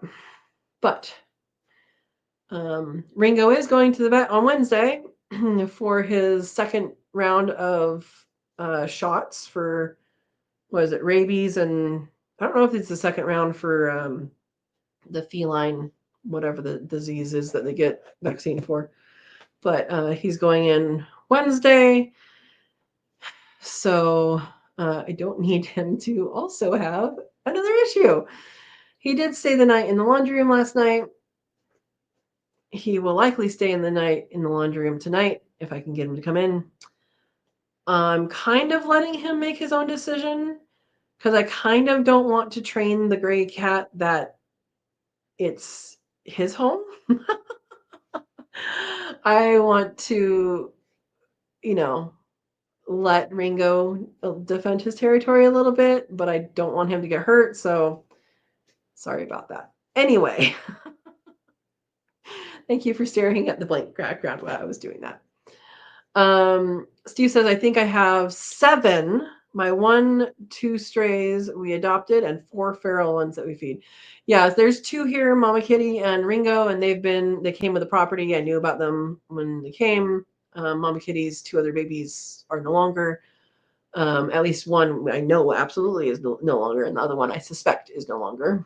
And they do a good job. They do a good job, except for when Ringo brings home a baby ground squirrel and lets it go. Like, if you're gonna bring ground squirrels here, at least deal with them.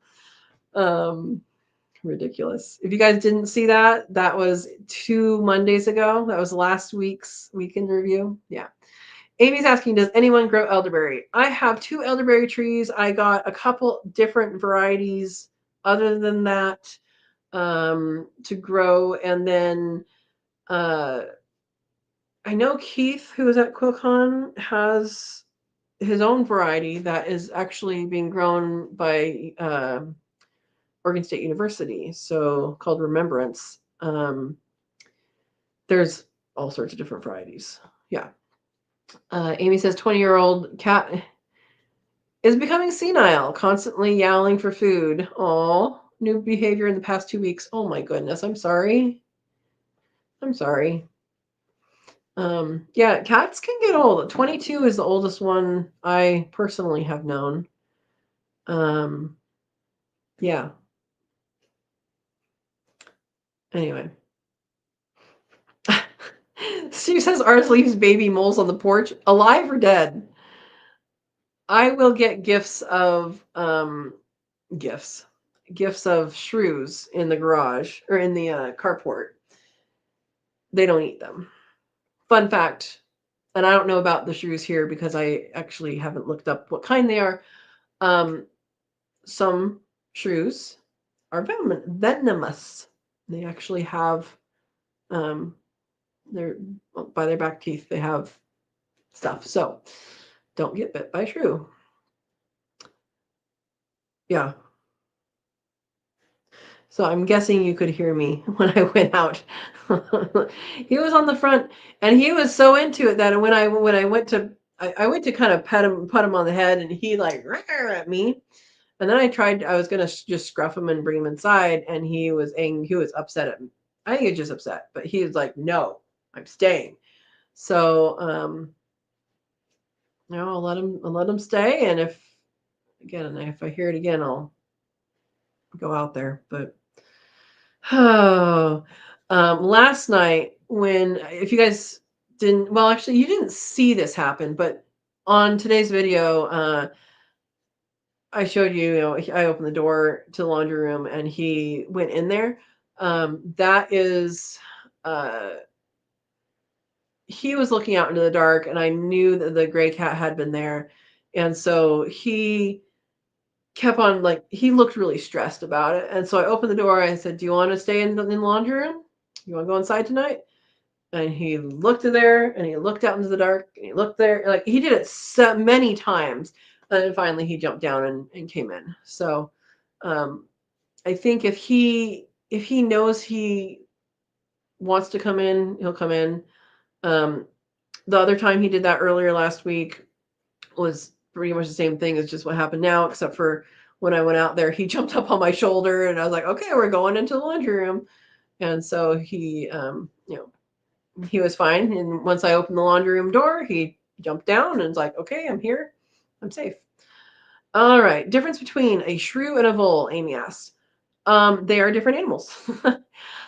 Shrews have a super, super, super high metabolism, and some of them are venomous. They have a super, super high metabolism. They have to eat some ridiculous amount of food, like I think more than their weight each day. I think it's more than their weight.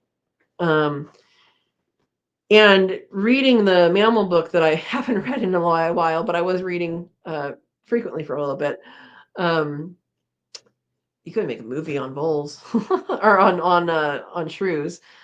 Battle ready. Shrews do climb.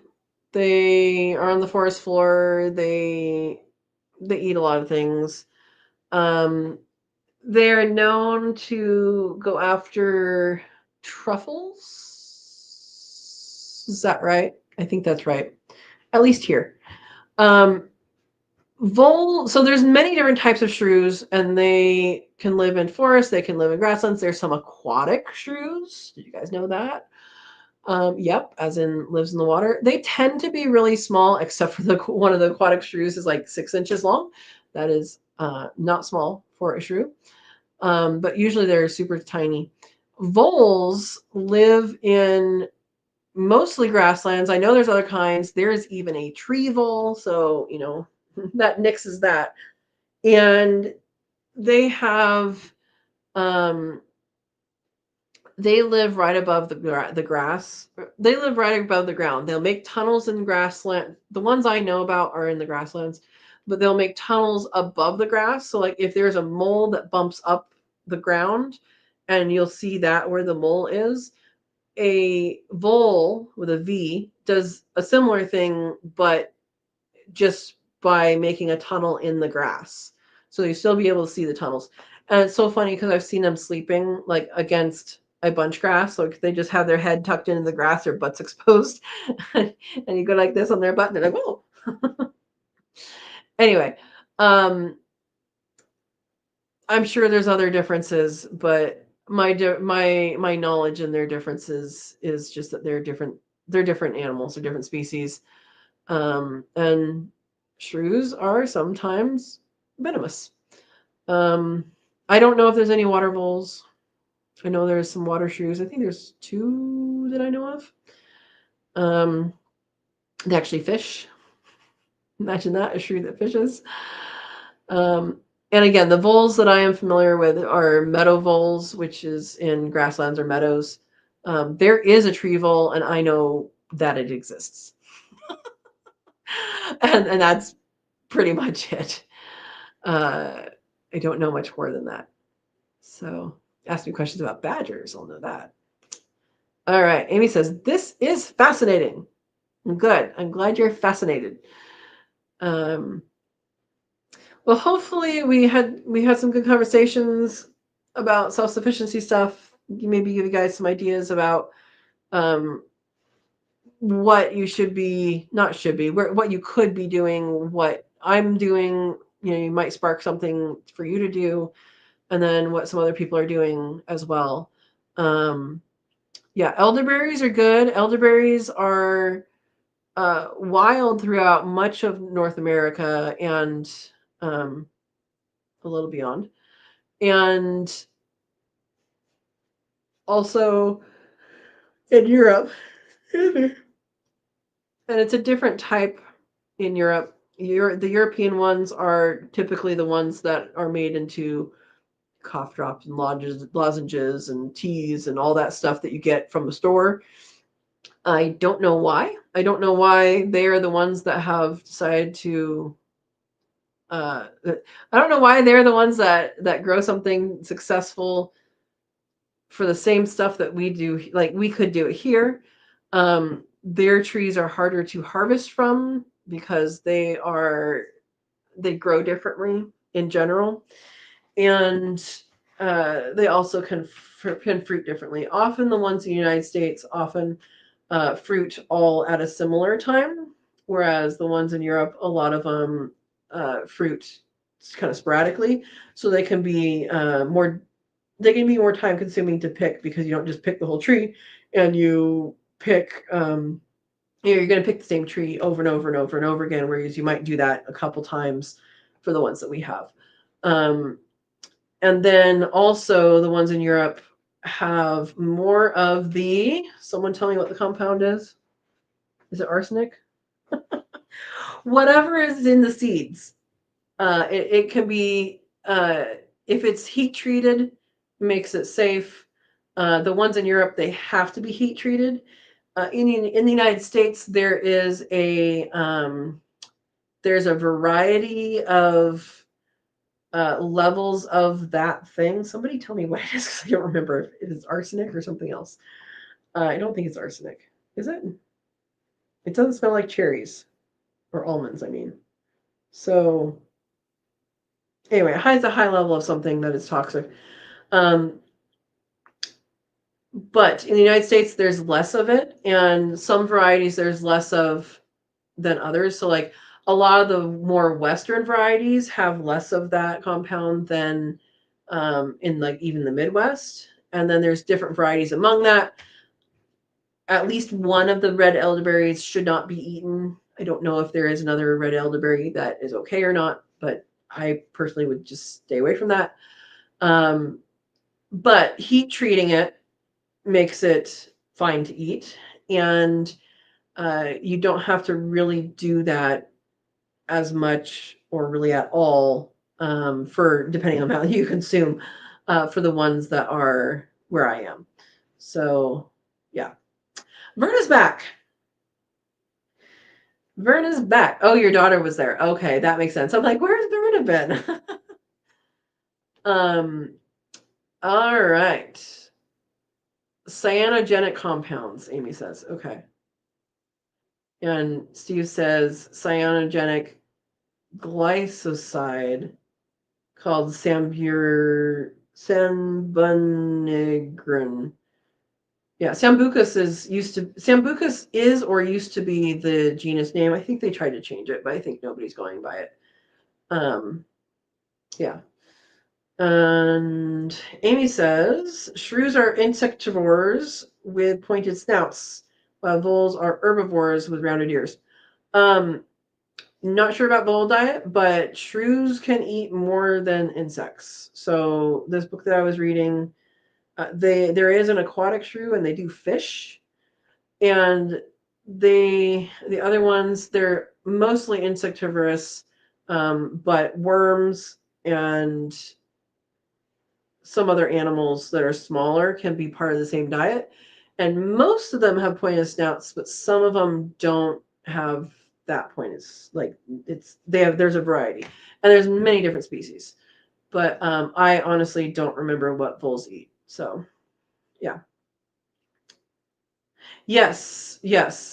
Like Steve says, Amy was telling us how Verna was helping her learn to breed.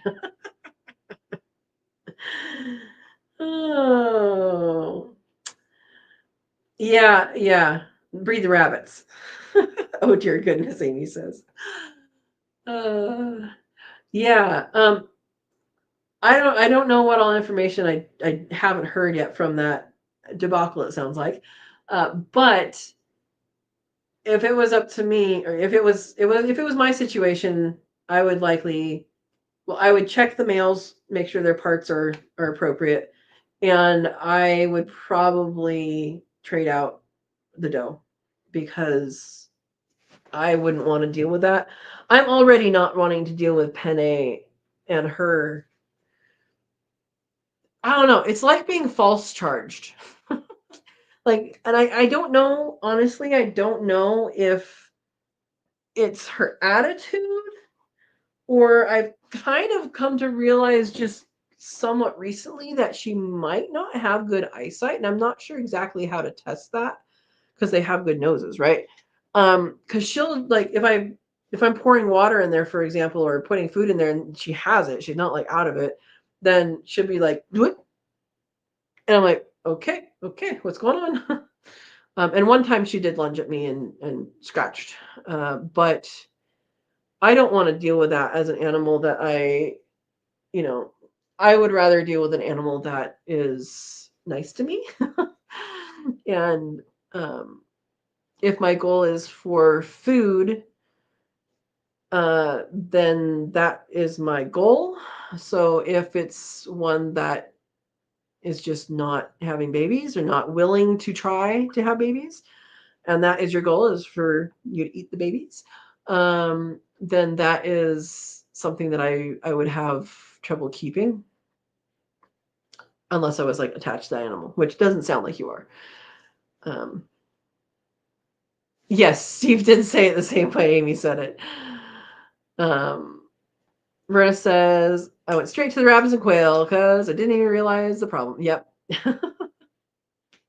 Okay, so Amy says, I have a local person with New Zealand. I can get a couple of those does to use my silver fox bucks. Yeah.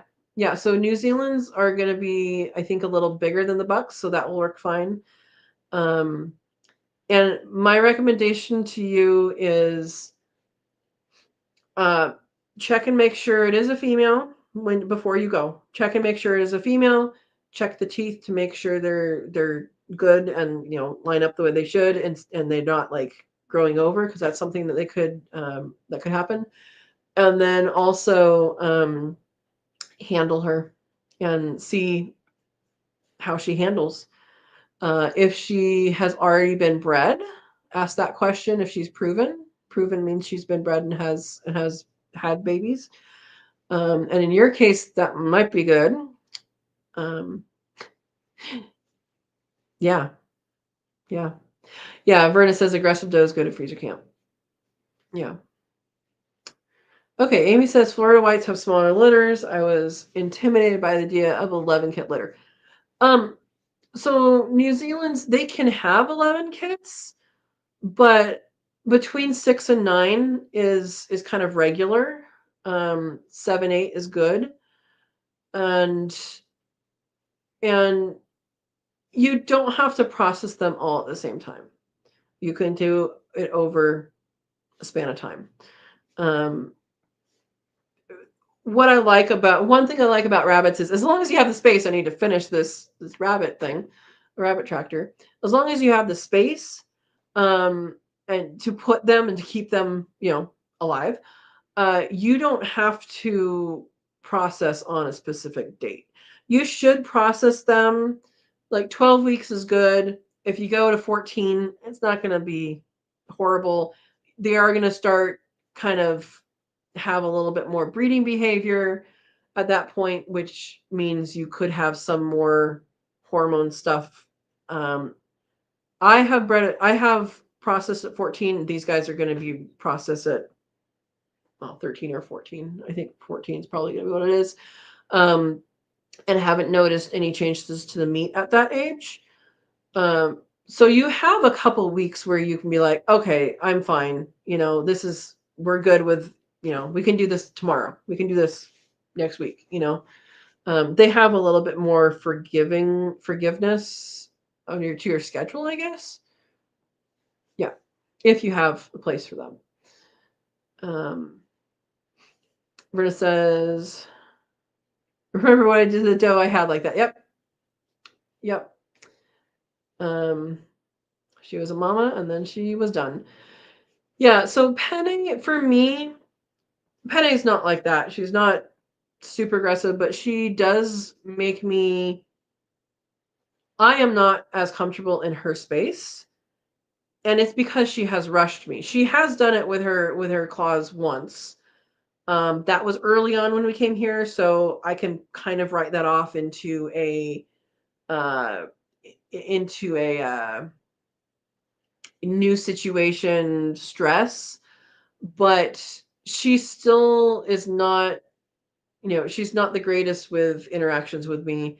And she has a birth defect. She was born with one back foot that's half a foot.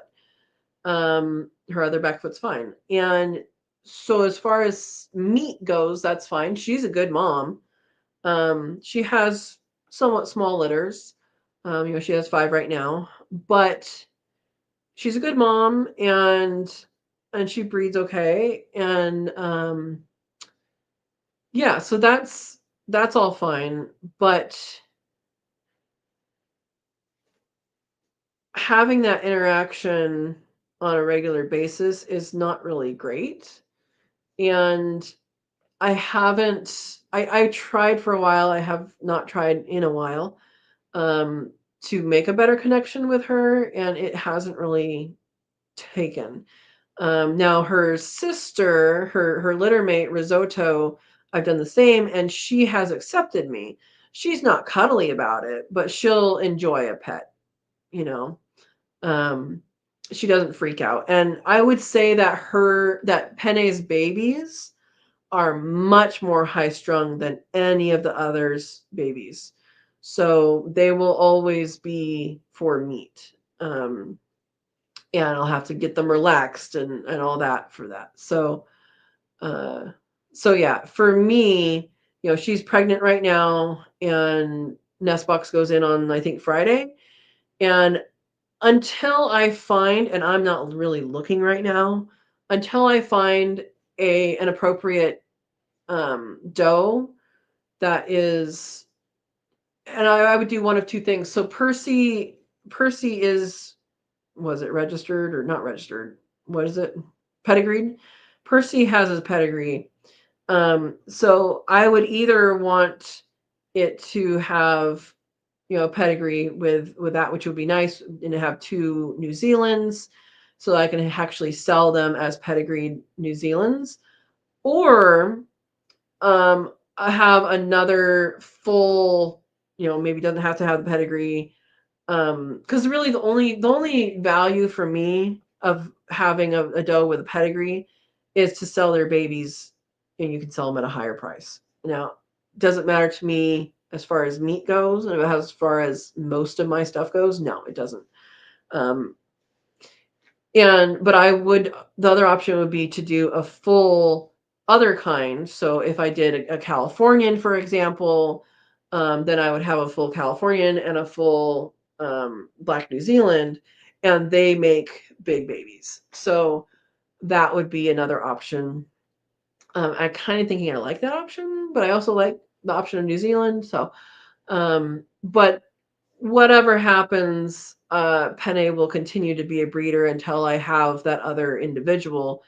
And, whatever her cycle is, I'll let her go through it and then be done. That's my plan for her. I'm not actively looking, so it might be a while, but I do have that in my head for like planning purposes. So there you go.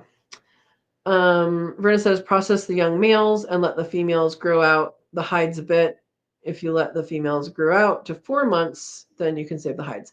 Yeah, I mean that would be another option is, what are you growing for? And yeah, I know silver foxes are grown for their fur too. I don't know if they have a younger age to harvest or not for the fur or for the pelt, but yeah, probably not. Anyway, we've been talking for a while now. I know Verna just got back. It's good to see you. Good to see you are on here.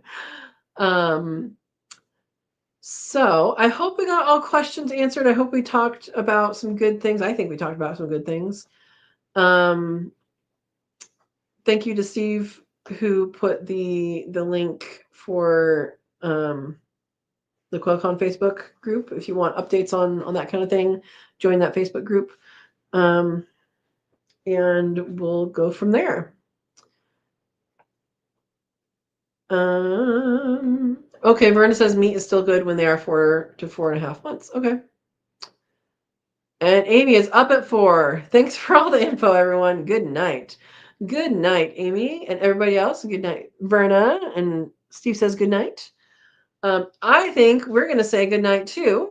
So hopefully everything is going well for people. And you guys are getting a peanut butter video tomorrow because it's too late for me to do the editing I was going to do and still get everything done. So look forward to a peanut butter video tomorrow.